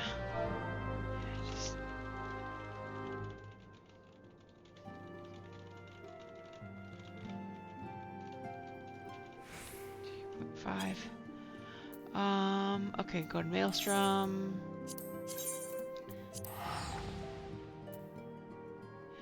Anyway, Dawn Trail is the start of a new story arc, right? So, everybody was hating on it, but I was kind of like saying, okay, this must be like fairly like what you would expect, like if you were to do A Realm Reborn. Now, Realm Reborn to me was slower than Dawn Trail. Just gonna put that out there. I feel like it was very slow going, and for the first time since I started playing, when I was caught up, of course, it felt like it took me a while to get into the story. So I mean that's I don't know if that is how everybody else was looking at it, but I looked at it as a way of like building up the next story arc. So I didn't mind it as much, but I do hope that we start getting some really good threads. They respond? Okay. And then also, I'm really excited for the art they showed at the Fan Fest. I'm kind of excited about that because it looked really, really neat and very Lord of the Rings-ish, which I like. I need to go this way if I don't draw the attention. Go this way and in here. Now, how do you get in there? Oh shoot! How the heck? There we go.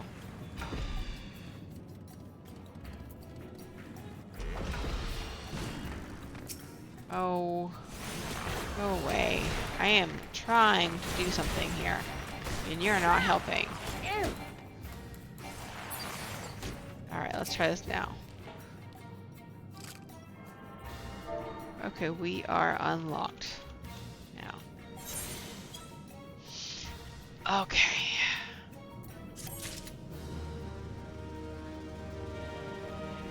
AR was just a refresh for 1.0 to start off, but they were dragging it too long. Yeah, and they've really made some changes to it, so it makes it feels a lot better. It feels so much better to and from what I remember when I was first started playing, but I haven't played for I've been playing for 11 years, so I haven't actually played the story in a while. So let's see, can I get a hit off before she one-shots it? I got a hit.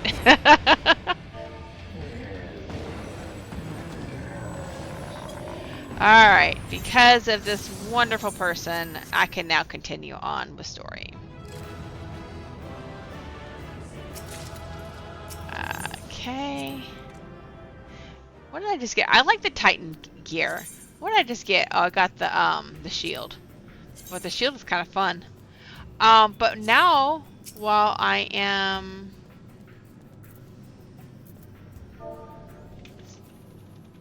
Alright, I'm going to go ahead and end the party.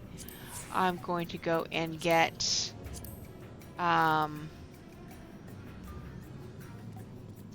what I do with... Okay, I know what I need to do. I'm going to go to real quick to Gridania real quick. Because what I want to do real quick is put in my... While I was waiting, I unlocked Glamours. So let me go put on that. Oh, look who's here.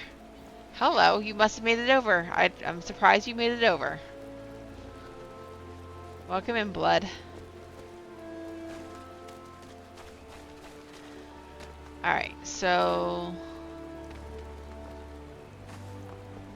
Let me go put on my... I think it was the Even Star stuff. I love the Even Star stuff. I think it's fun. Let's see here. So, I'm going to put in... Oof, look how much stuff I have. Even Star. I want to put that in there. And Even Star coat. Star gloves. And legs of feet. Even Star tights. Even Star booties. Alright, now edit glamour plates. I want that. I want that. I want that. I want that. And I want that. I love it. And save and apply. Close. That makes me happy. Oh, I gotta put my hat on. Should put my hat on. Alright, there we go. So I'm gonna log out on the server. Hopes we can do Bahamut soon. Yeah. Yeah, just whenever. We can do it whenever. I kind of want to wait till, let me wait till you get to Heavensward, just because I'm so close to getting through story. So, maybe not until I get done with the final act, I guess.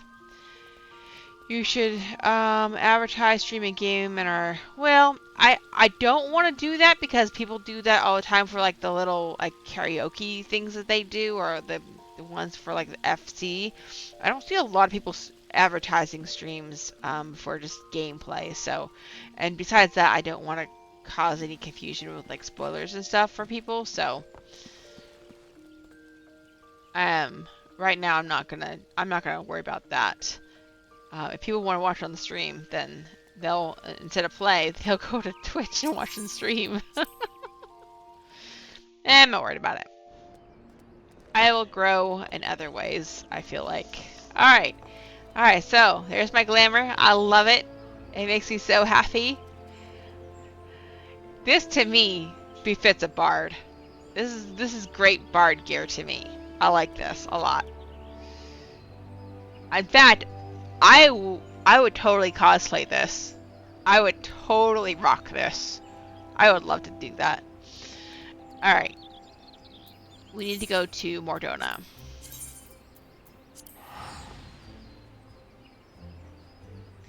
Alright, I'm going to, before I go into the next quest though, I am going to run to the restroom, so give me just a second. Let me go over to where I need to go first. Oh, I like their glamour too. That's really cute. I love those pants. Those are really pretty. Yeah, Famey Trousers of Healing. I like those a lot. It's funny because it was just patch 7.4 that let you glamour that onto a bard. Yeah, it is caster geared. It makes me happy.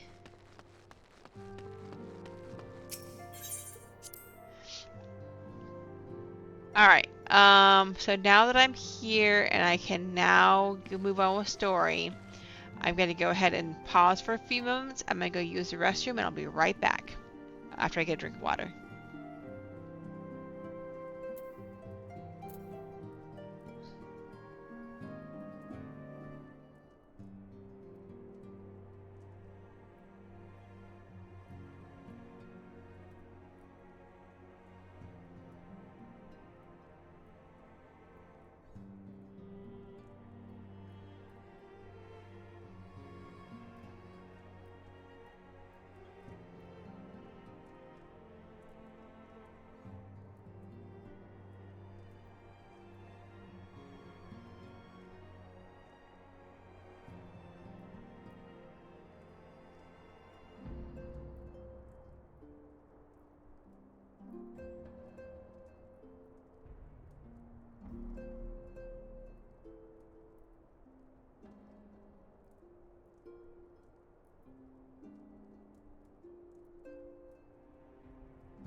Okay, sorry about that. I am back now, and we are now going to continue on and see how far we can get into 2.5.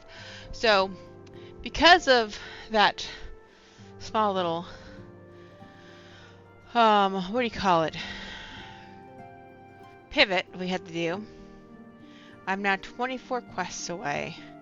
I've only got to do through 20, so this actually may take me longer than this stream and next stream. Especially because I know the last few quests may be at like 2.0 and be super, super long. So, we're going to hopefully be able to get this done in the next at least 1 or 2 more streams. Hopefully. I'm anxious to get into Heavensward, that is for sure. If you couldn't tell. Anyway, let's see what we can do here with this story here.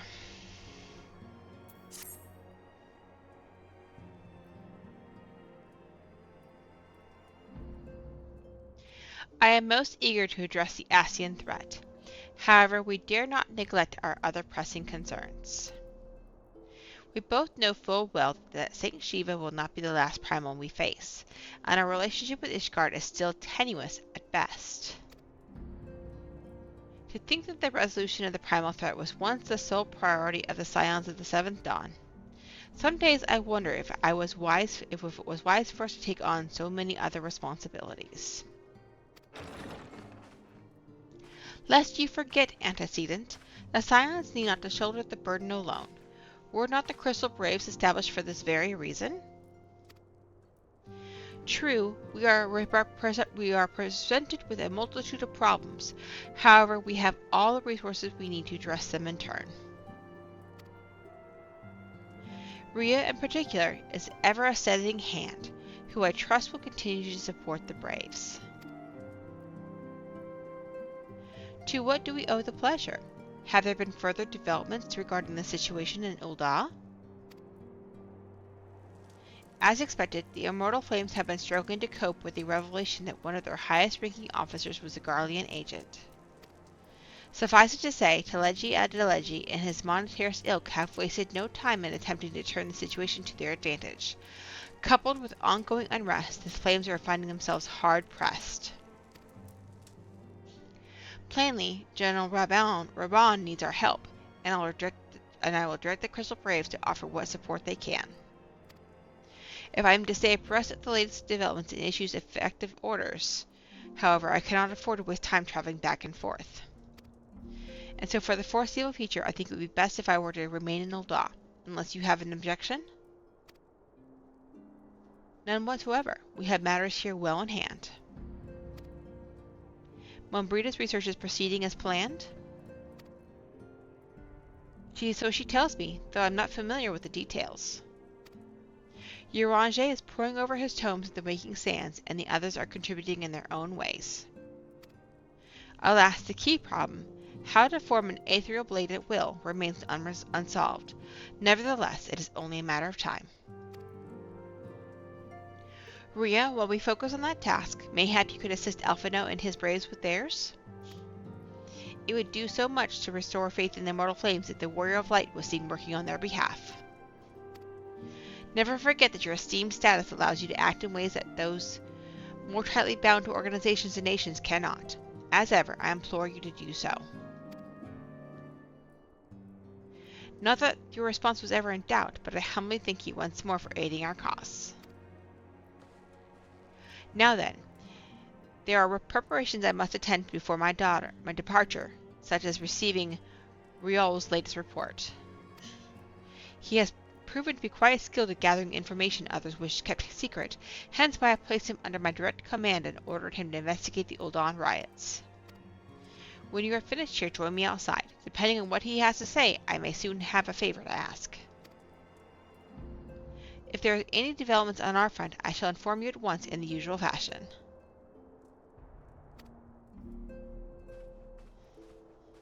Well, we have our orders.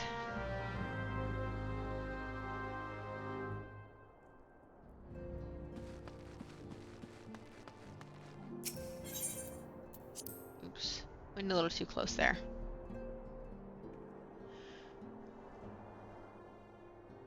Okay, and then to Royal. Oh, this guy. I don't trust him.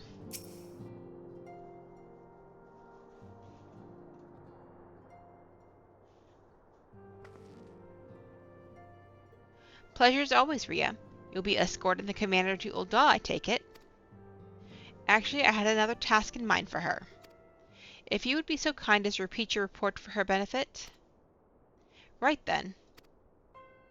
Me and mine have been making inquiries into the source of the weapons what found their ways into refugee hands a ways back. So happens we caught wind of something promising. A rather large purchase of sharp and pointy things by a black marketeer holed up near Highbridge. I doubt that this man would have secured such a quantity of weapons if he did not already have clients waiting. Clients that, for whatever reason, would prefer for this transaction to remain in secret.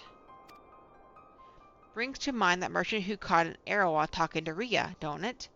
Generous fellow, he was, doling out swords and spears to the downtrodden and disgruntled. Which isn't to say that these clients have the same mischief in mind, but if you want to be sure, it might be prudent to intervene before they collect their goods, savvy?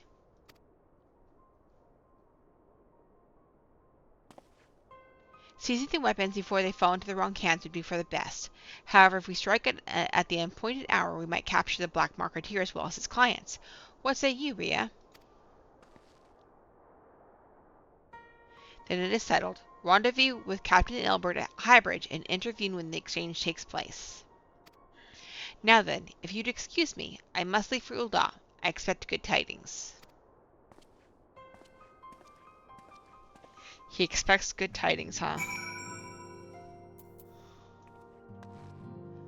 That is in Western? No. It's Eastern.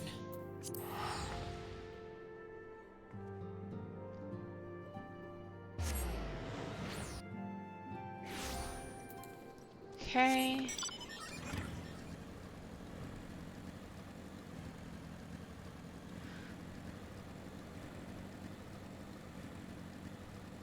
So, okay, so we are still investigating how the riots came to place, I guess, what we're trying to do. It's just another new loose end, I guess. Ah, Rhea. My scouts have been keeping a close eye on the Black Marketeer, and it would seem that his guests have arrived. It would also seem that he has hired more than a few men to stand guard. Common thugs of no consequence, but they nevertheless pose a threat. Even so, I feel compelled to apologize. This is far beneath a woman of your standing, and Commander Leviard needn't have dispatched you hither. But powerful men have ever need of loyal, able-bodied friends. Having found one in you, 'tis only natural that he would come to rely upon you without hesitation. Yeah, because I don't know if I can rely on you, Elbert.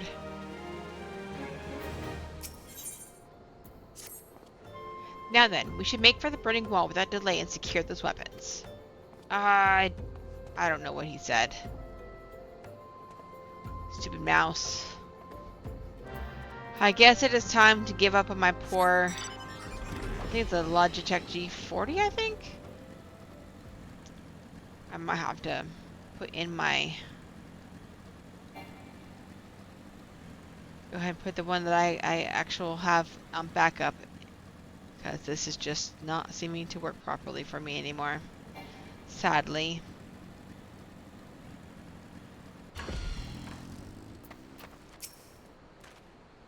I spy the one man, but there are sure to be others. I have a plan. While you approach the sentry and create a distraction, my men and I will slip past and catch the Black Marketeer unawares. Once you dispose of the thugs, wait for us outside the tunnel entrance. Any questions? Then let us be off. Good luck, my friend. I don't know if I should wait for you or not, because that doesn't seem like it's the right thing to do. There's a hired thug. Who goes there? An adventurer? Damn fool, you should never have come here. Really? Well, guess what? I can get you. I am going to... Ooh, you...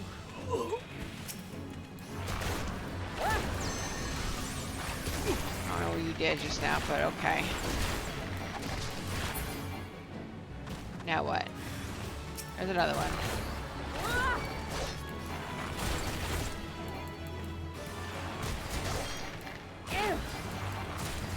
Nope. Another one. They just keep on coming.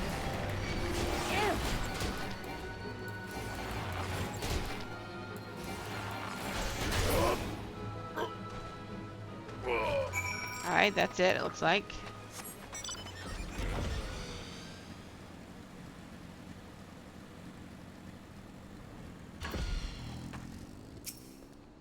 Now I have to wait. I don't know why I'm waiting. I can't go with them.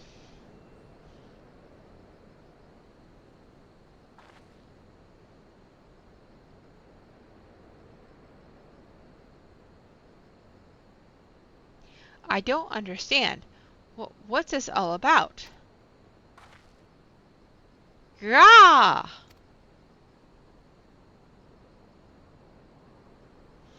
Why am...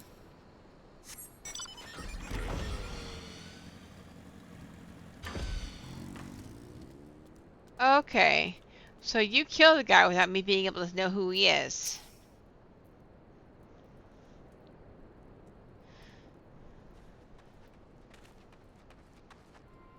As you can see, this is a fine mess. When I tried to restrain him, he drew a hidden blade and lashed out. But before I could disarm him, one of my subordinates panicked, and this is the result. How foolish of me to underestimate the bastard, and to bring an inexperienced recruit. Commander Leviar will be most disappointed. Damn it all, a golden opportunity wasted. As for the clients, though we know not how, they slipped past our perimeter. At present, the first is currently tracking a party of dusk white sellswords we suspect may be them. Would that we could have enlisted the aid of the immortal flames or the brass blades. Alas, we are here to aid them. They are in no position to aid us. Well, at the very least, we have secured the weapons. Yet even that accomplishment is lacking, and for the information we received indicated a massive shipment, and this is anything but.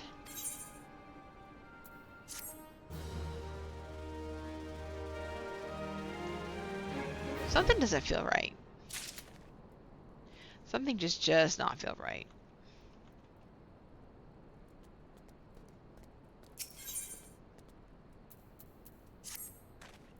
I will join the first in their hunt for the dusk white sellswords. If the gods are good, we will catch them before they escape into the Black Shroud. In the meantime, I ask that you deliver these weapons to Ul'dah in my stead. Entrust them to the third's Yu Hasi. He'll take care of the rest.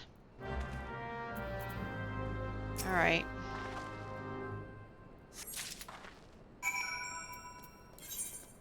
Something just feels off about this whole situation. Like, why couldn't I go in there with you? Like, I don't see no recruit in there with you, but of course you're gonna try to make me believe that it was a recruit that killed the guy.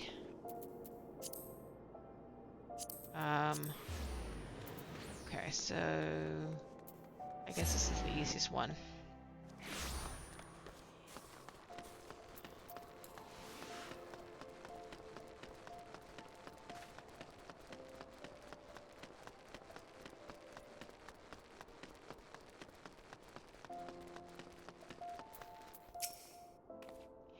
Ah, the Warrior of Light, ever reliable friend to the Crystal Braves. You have my deepest thanks for your assistance in Korthus. Now, what brings you to us this day?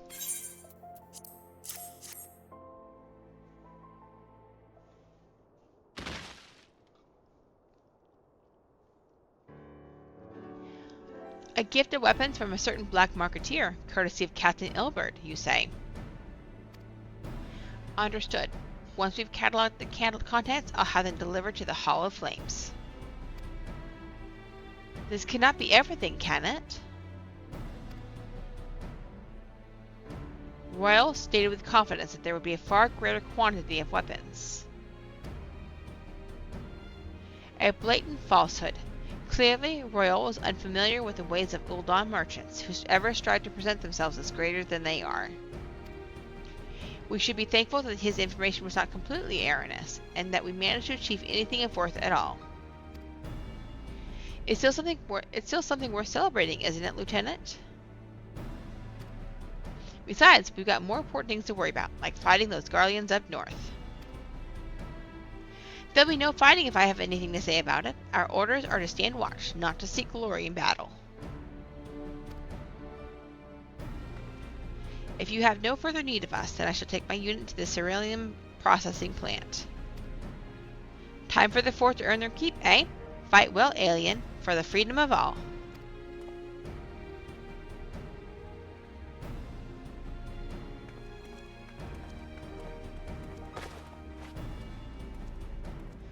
Excellent work as always, my friend. Rest assured that the immortal flames will hear of your contribution. Until we meet again.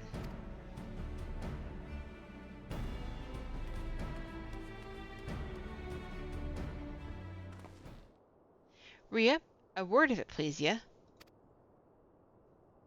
Not here. Look for me at the Sapphire Avenue Exchange. No need for whistling this time, don't you worry.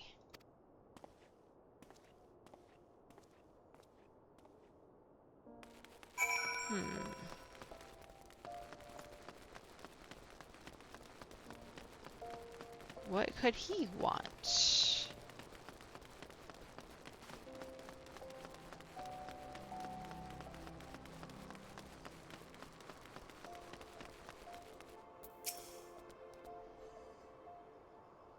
Thanks for indulging me in your request. Few places better than a market for privacy, I find. All the hustle and the bustle of commerce means most conversations go unnoticed. I'll get to the point.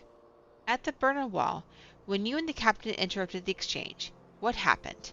Tell me everything. Leave no detail out.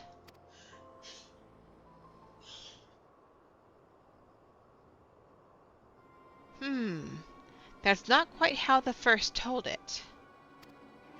These dusk whites they were chasing. Latest word is that we lost the trail. But you never saw him yourself? Not before the fight started, and not after? Something ain't right. I don't know what it is, but I can feel it in me bones. I'm not daft enough to be misled by some merchant's drunken boasts.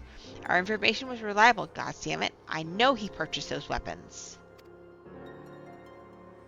Humph, as if I've ever deciphered a moneylender's books or had to follow a transaction back to its source. If I've never, okay. Did plenty of that back when the Braves were getting started, believe me. The commander wanted assurances that we weren't taking gil from the wrong sort of benefactors. Of course, these days the money flows like water, and the first and third get the shiniest new toys.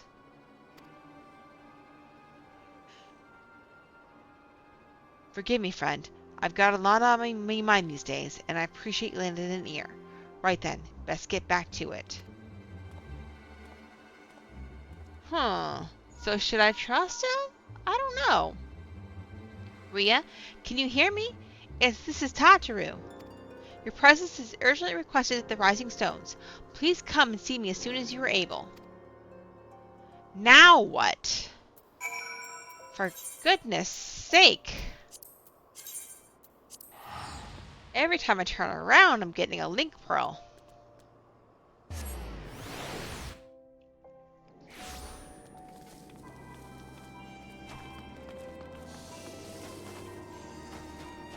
Okay, let's see what we got.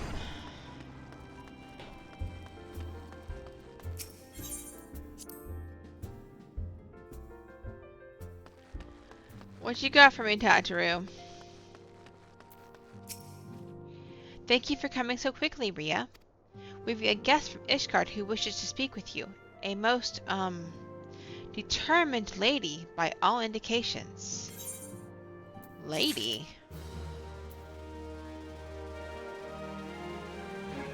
What lady would be from Ishgard? Our guest let me try that again. Our guests with the antecedent in the cellar at present. Let us not keep them waiting any longer, shall we?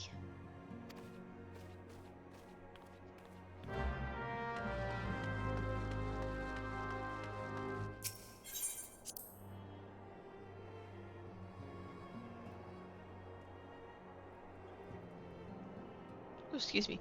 Oh, it's Lucia. Okay.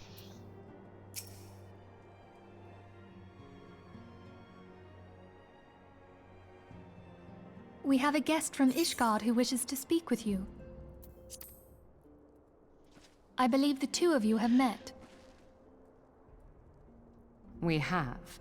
I had hoped to speak with Commander Leveilleur as well, but I cannot afford to wait any longer. The Lord Commander sent me hither to request your aid in a matter of grave import. You see now why I had Tataru summon you. Now that we're all assembled, perhaps you would be good enough to elaborate on the nature of the matter which brought you to us. The Observatorium's astrologians have sounded the alarm. Last night, the Dragonstar burned with an intensity not seen in 15 summers. Not since the Dravanians engaged the Empire in the Battle of Silvertear Skies. The northern sky doth burn full bright upon the Wormlord's call. The red behemoth beckoneth, and flame consumeth all. The old Curthan rhyme, aye. The brightening of the Dragonstar is said to accompany the roar of a great worm. The astrologians believe that it was Midgard Soma himself who cried out on this occasion. After an absence of centuries, the King of Kings did return to lead his kind against the might of Garlemald, only to fall in his duel with the Agrius, proud flagship of the Garlean fleet. Devoid of life, his corpse remaineth entwined about the Magitech monstrosity even unto this day. Eorzea has the right of it. Whatever this alteration in the Dragonstar portends, the Great Worm has shown no sign of life. Tataru, have the Domans reported aught out of the ordinary?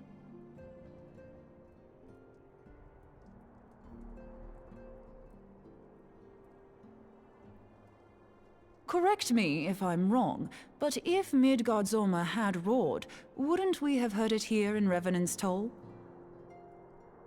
Roar is but a figure of speech. Dravanians can communicate in ways beyond our ken. It is for this very reason that we are forced to look for signs in the heavens. We cannot say with any confidence that a great worm roared at all, much less that it was Midgard-Zorma. Only by directly examining the Keeper of the Lake can we be certain. However, it will take too long to gain the Holy See's approval to dispatch the Temple Knights. Therefore, Sir Emric would entrust this task to you. Do you accept?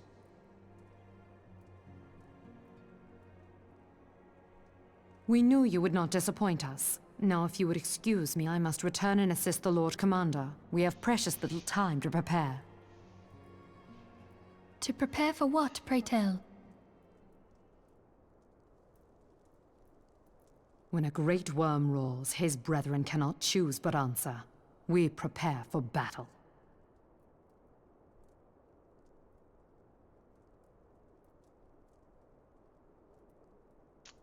Oh, snap.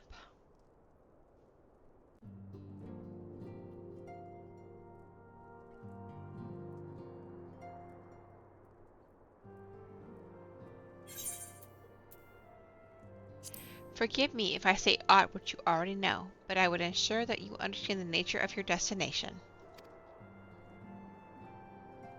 As Eorzea stated, what we now call the Keeper of Lake is the wreckage of the Agrius, a former flagship of the Imperial fleet and the corpse of the worm responsible for its destruction. 15 years ago, as the next step in his campaign to subjugate Eorzea, Gaius van Balzar attempted to seize control of Mordona. So massive was his force that all thought his victory a foregone conclusion. But an unlucky ally came to Eorzea's aid that day. Mr. M, legendary guardian of the Silvertear Falls, burst forth from beneath the waters of the lake and led a host of dragons against the Garlean airships overhead.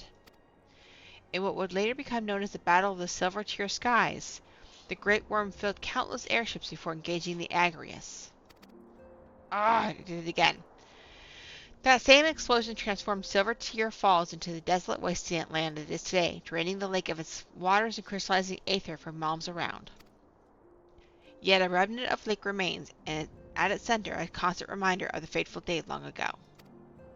In accordance with Sir Amaric's wishes, our Doman allies have been standing watch over the Keeper of the Lake. It would be wise to speak with them before investigating the wreckage yourself. Be careful, my friend. We know not what dangers await you within it. Now then, let us not neglect to our own tasks. There is much to be done, and precious little time to do it. Keeper of the Lake, one of my favorite dungeons in A Realm Reborn. I don't remember this part of the story. I don't remember this dungeon. So this should be fun. But I am getting tired of my mouse skipping cutscene lines. That's very annoying. Because it's good information that I'm now missing out on. I figured out how to make sure it doesn't do it with the actual voice cutscenes because I don't want to miss those, but like I'm having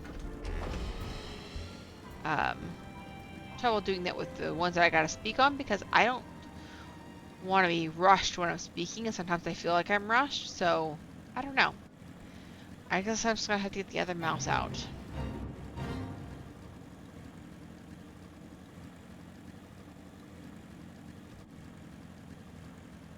Let's see here. Oh, I passed it.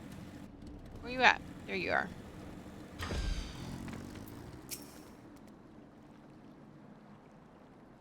You're in luck, miss. I was about to send word to Reverend Soul about the Garleans. Of late, I've seen small airships, likely from Castrum Sentry, come and go from the Keeper of the Lake. Though I cannot say for certain at this distance, I believe they may be salvaging something from within the wreckage. The Castrum supply lines have been cut for some time, and I wager they're desperately in need of spare parts and other equipment.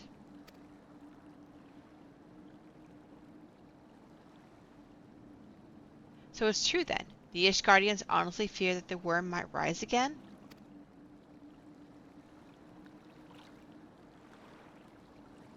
Well, from here that seems rather unlikely, but if it's assurances they want, you've no choice but to inspect the corpse in its entirety. Easier said than done, given the creatures which inhabit the wreckage, and the aforementioned Garleans won't take kindly to your presence. They're sure to fire upon an airship, so advise a more stealthy approach. Take this boat and a few of your comrades to the base of the Agrias, then climb to the top. That's the only viable approach, I'd say.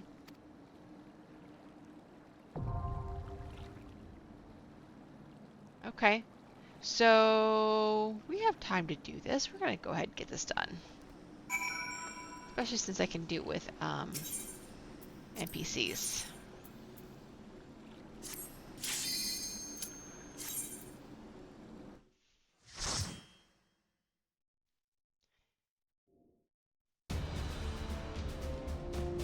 Oh wow. Look at Mr. M.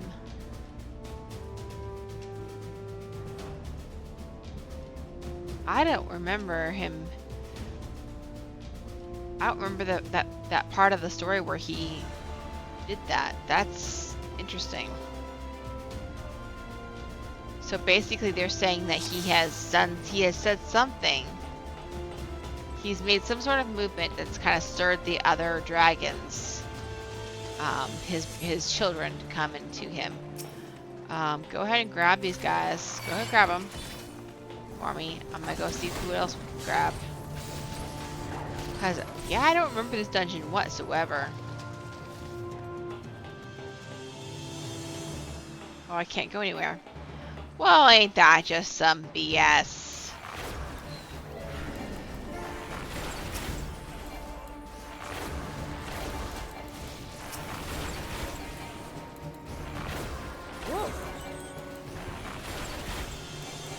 Alright, let's see. Let's get rid of these. Easy peasy. Now, okay, there I can go.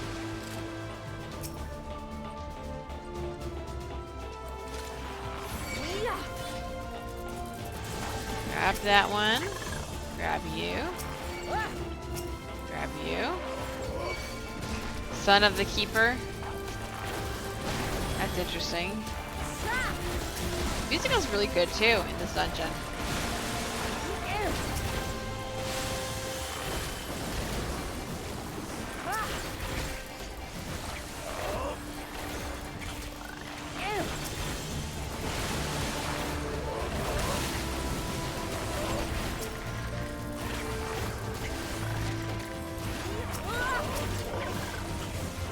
I guess I can go look and see if I can do any more.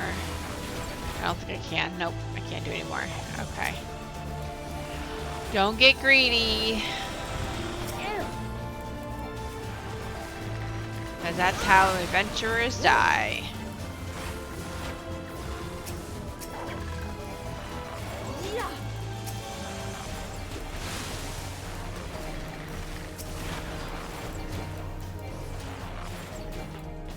Alright. Ooh. Ah, stupid blue Jabba the Hutt. Yep, I got pulled in.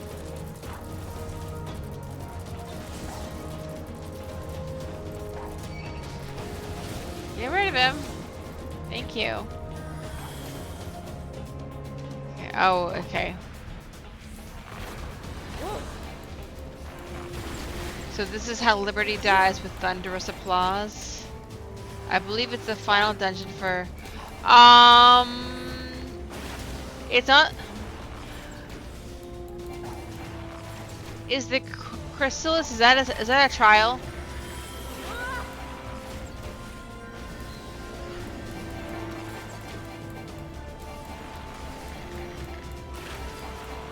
No, it's apparently I'm supposed to be doing Chrysalis after, a couple quests after this, and then in part 2 of 2.5, it's the Steps of Faith, which I thought was in Heavensward, but it's not.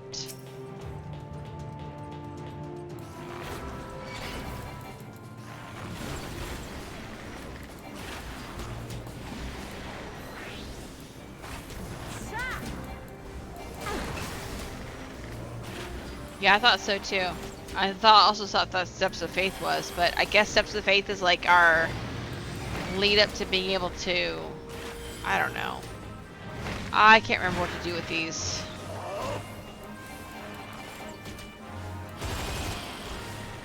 Get away from the ones that are red, I guess.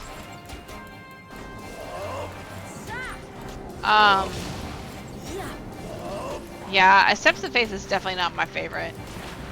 Oh shoot, shoot, shoot, shoot, shoot. I'm dead, I'm dead. Nope, I'm just hurt. Just a little bit. You said a quote. So this is how Liberty dies with thunderous applause. Oh, I remember what that's from. What made you say that though? Because that's in Star Wars Episode 3?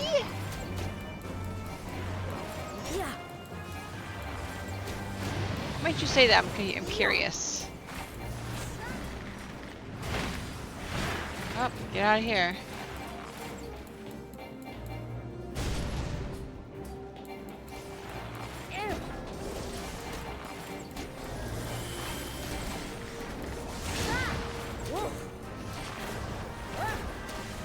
I said Liberty? I don't know. I don't remember saying that, but okay. I might have.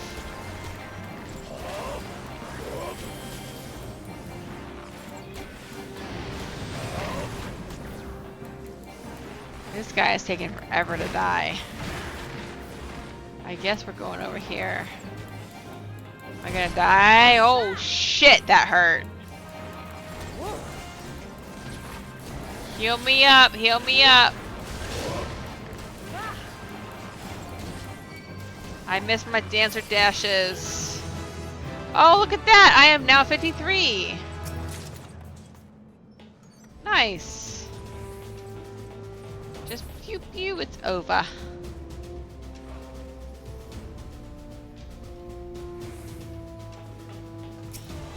Alright.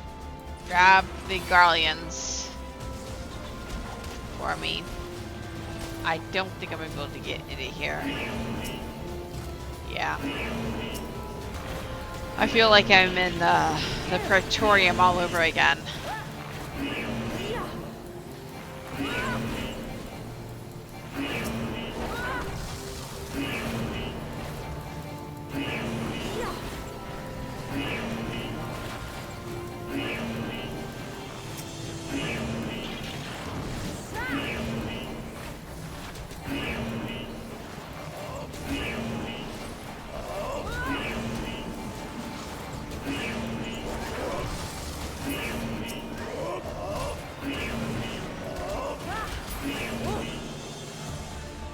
Imperial identification key, okay.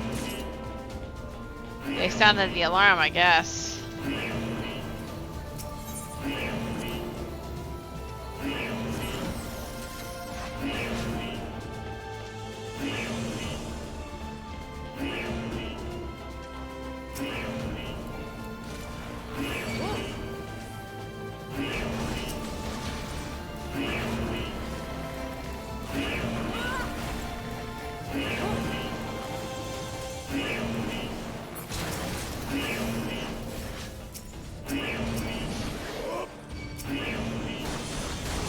Alright, now I'm gonna go ahead and see if I can grab these guys.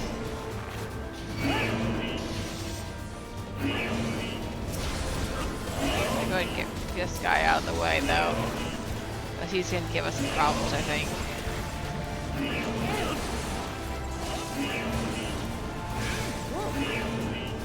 Heal me, heal me, heal me, says the emergency light. What's a bold move?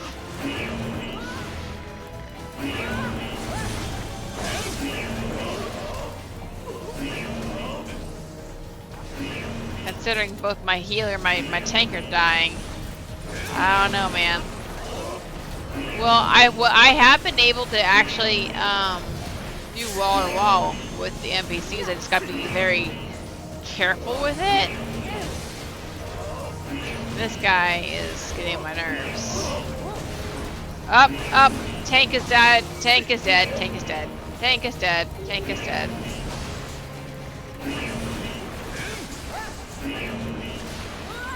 Get rid of this guy. Get rid of this guy. The black mage is dead.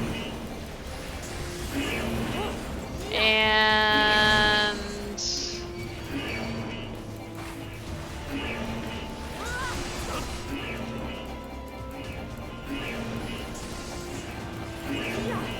I'm dead.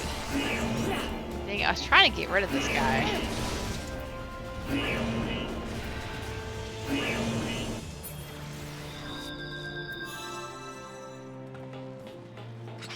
They were doing pretty good. I just think that that's probably just a little bit too strong. So, that's okay.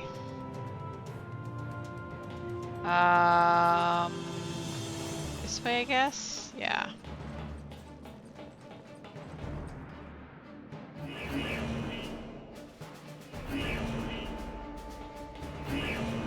Alright, so let's... Get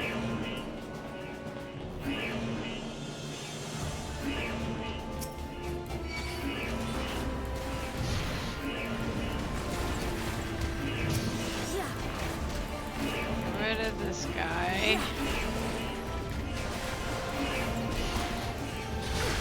We hinted at fast. We might go into Dungeons and Duos later. Yeah.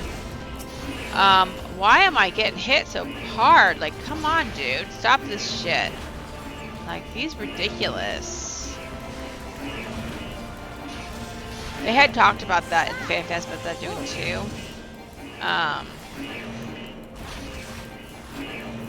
Yeah, he is just dumb.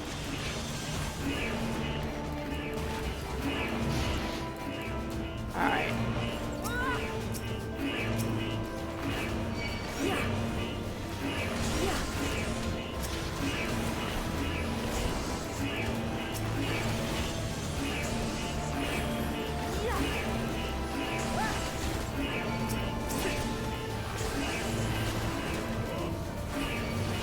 Alright, well.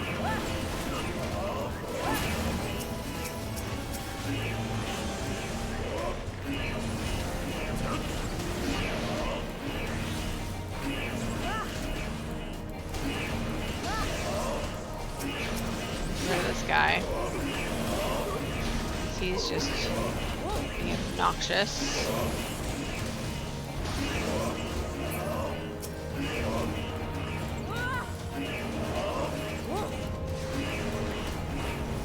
Yeah, they're unreasonably strong for this type of dungeon. It feels like a boss fight, honestly.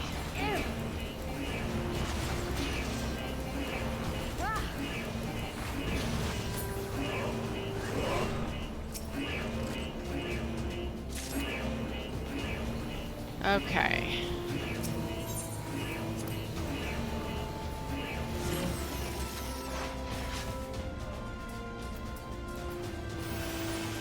And then, yep, we go into...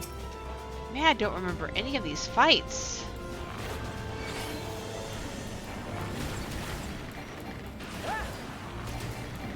Like, the first one is vaguely familiar, but this one I have no idea. Oh, I think I remember this one.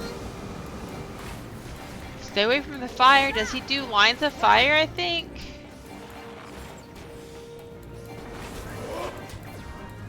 Yeah.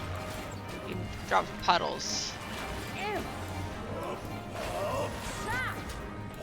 Get away from the front.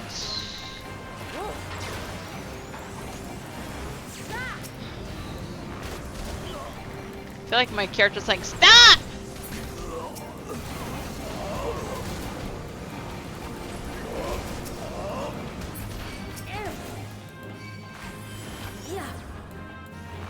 Front.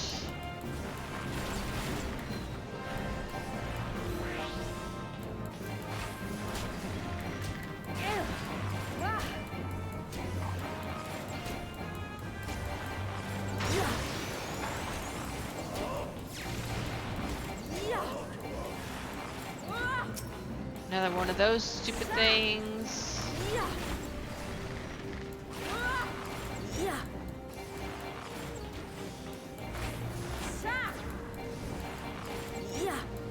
Oh wow.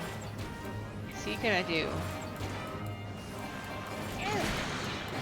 This guy's not dying either. There he goes.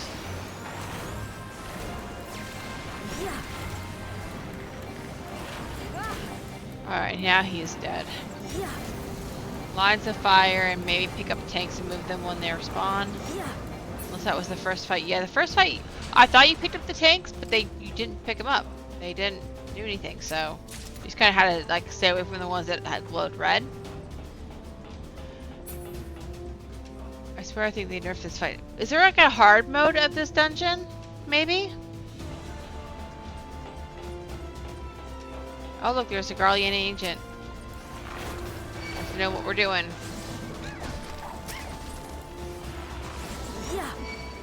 And we're about to get blown to pieces.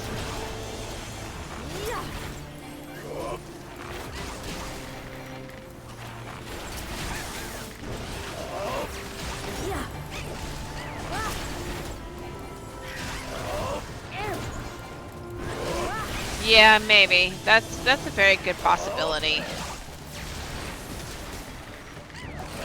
I wonder if, well, the thing about it is they're adding duty support to all the higher level dungeons too. So I kind of wonder, like, so some of those higher level dungeons, I mean, you have the trust system, right? And they are able to make those trusts do a lot of things. It's like they can program them to like teach you the fight, basically teach you the mechanics. That's why I like the trust system. Like you can basically learn all the mechanics just by running once with the trust, and then you can do experts. So I know what to do. You know what I mean?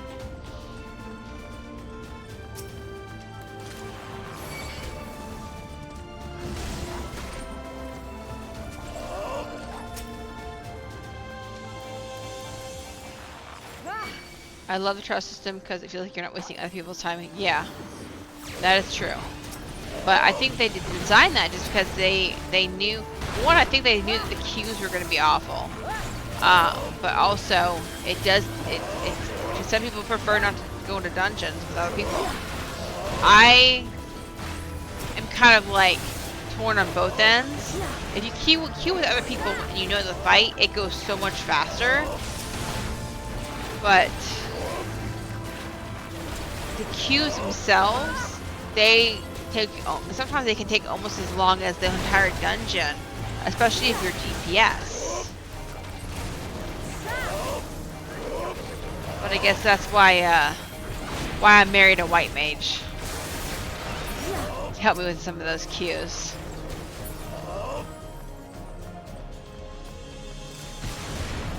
And I'll go down now.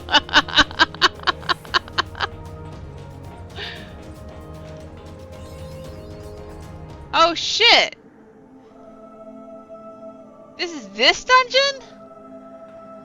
I didn't know it was this dungeon! Who treadeth now upon my bones, and waketh me from slumber sweet?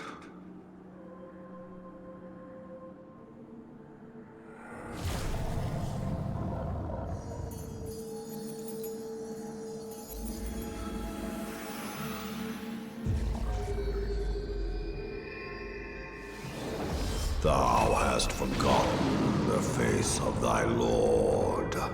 Remember, mortal, and fear me.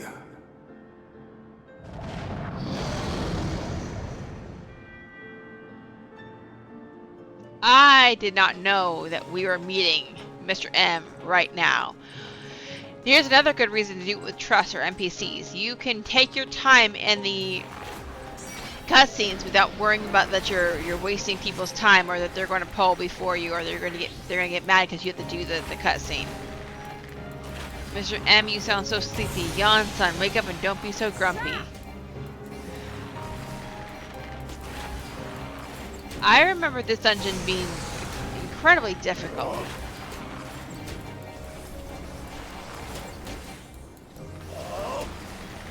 You said the word yawn, and now I have to yawn. Oh my gosh, it came. Number 5, I think. Do I do this one, or are we doing? What are we doing here?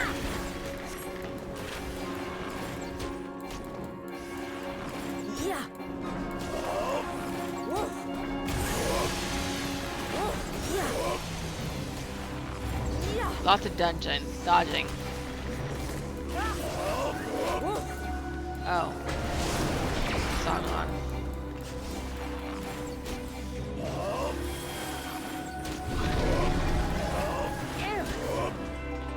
Oh dear. Yep, that's a dodge.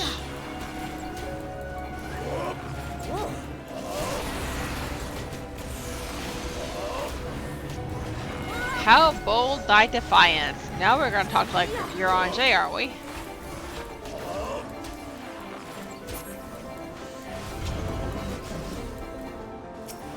Okay, I remember doing these. We just gotta kill these. I don't know if there was a timer, if there was a timer. Okay. Ow, I was too slow. I didn't see it go off. I'm gonna put my dots on this one too, so it can just kind of passively. Oh, well, that was fast. Okay.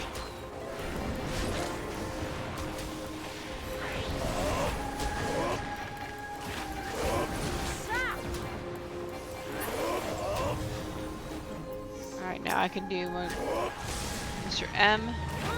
Midgard Stormer. See, in order for me to say it, I had to say it really slow.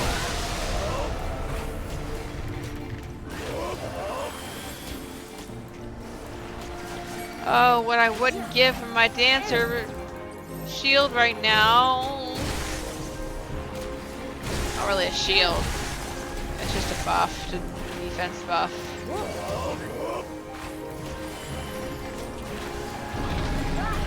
I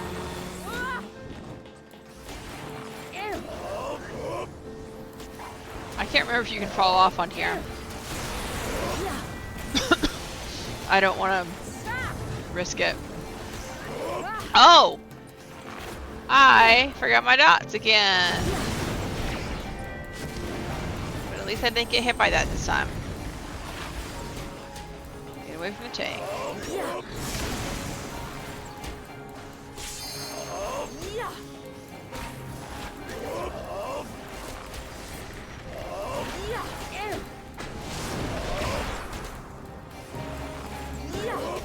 I really thought we were going to be doing this dungeon like in Heaven's Word. Did not realize it was in A Realm Reborn story.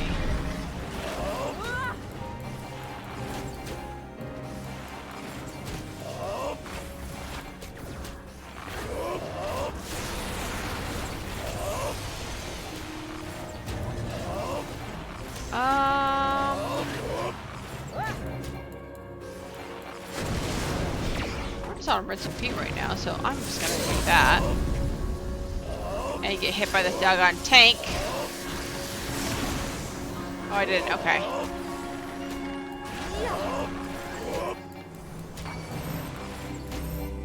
I think you limit like. Oh. Yeah, it doesn't. We already passed it.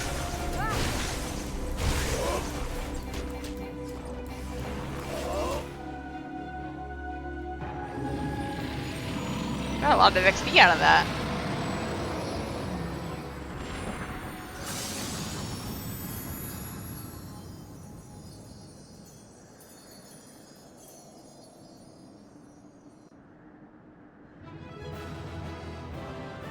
Yeah, I got to, I think, I don't know, we got, I thought it said 7 million. I was like, holy cow, that's a lot of XP, but no, not that much XP. Interesting. Okay.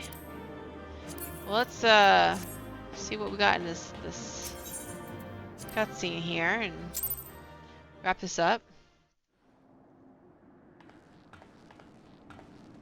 By her gifts hast thou earned a moment's reprieve.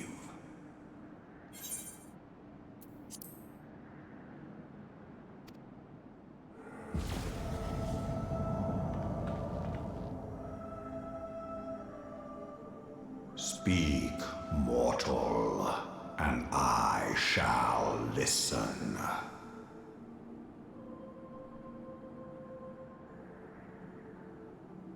Guided by a star.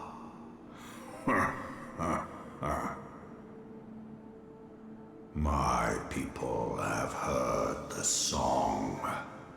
Ishgard shall burn.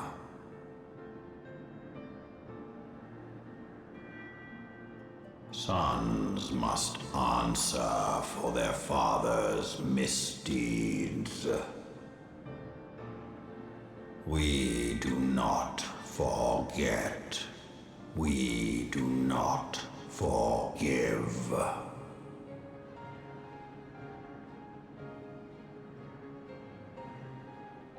Seven children did I sire. One now singeth of retribution. I rise to join in the chorus. Thou art powerless to silence us, mortal. Yet thou shalt not live to labor in vain.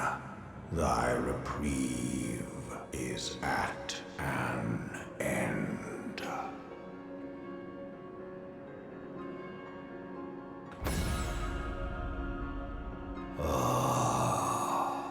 Trickery is thy shield.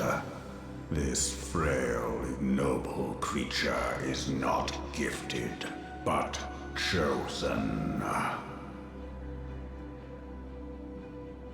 Hearken to me, Hydaelyn. I remember, and I consent.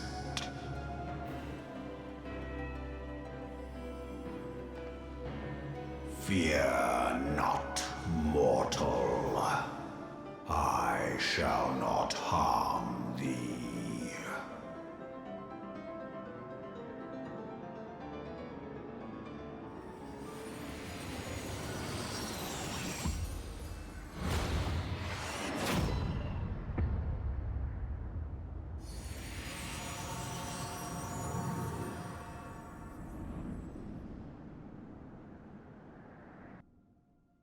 What the hell just happened?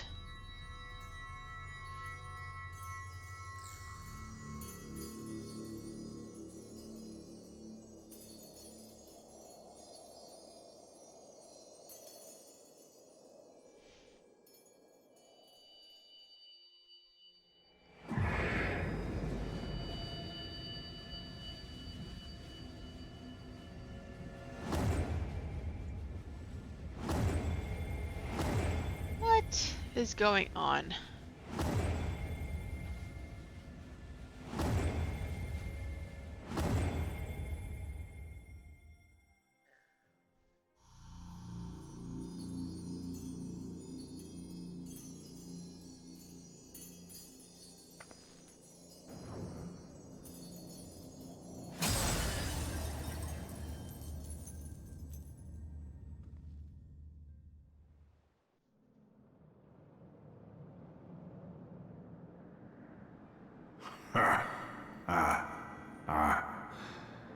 Mayhap thou thinkest me an oath breaker. Thou art mistaken. If thou comest to harm, it shall be by another's hand, not mine.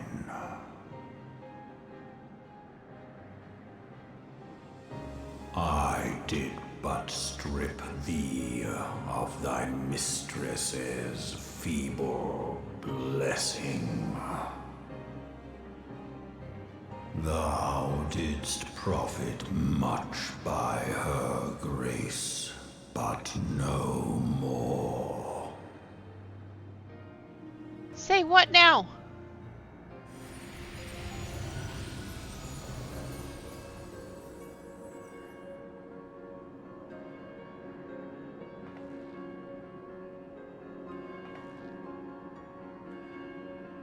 The covenant binds me to thee.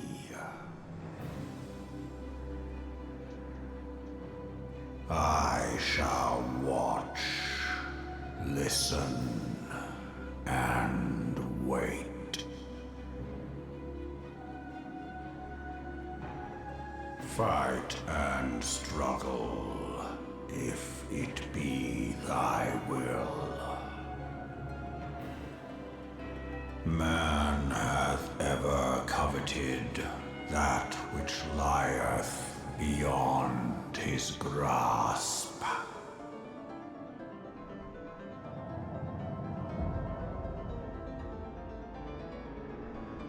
I drink of her body, and thence doth mine own find new life. When it hath grown whole, the loyal and penitent shall rejoice. The dragon song heraldeth a beginning and an end.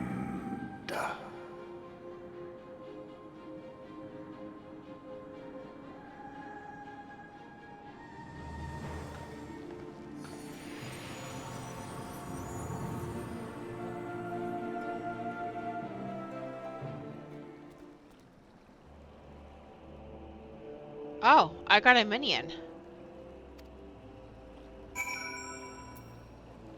So, he just took our echo.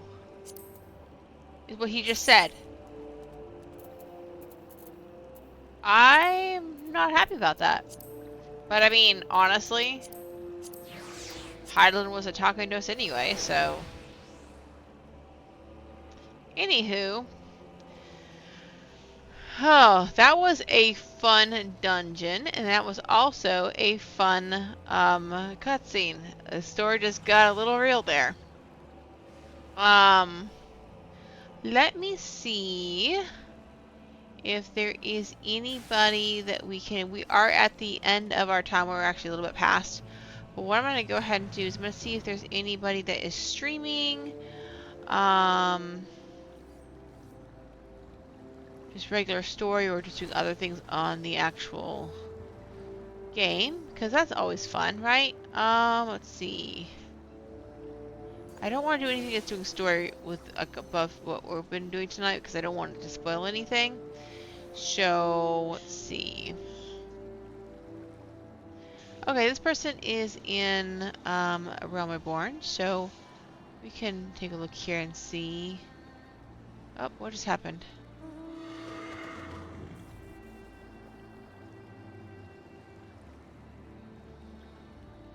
Where'd they go? Yeah, here we go.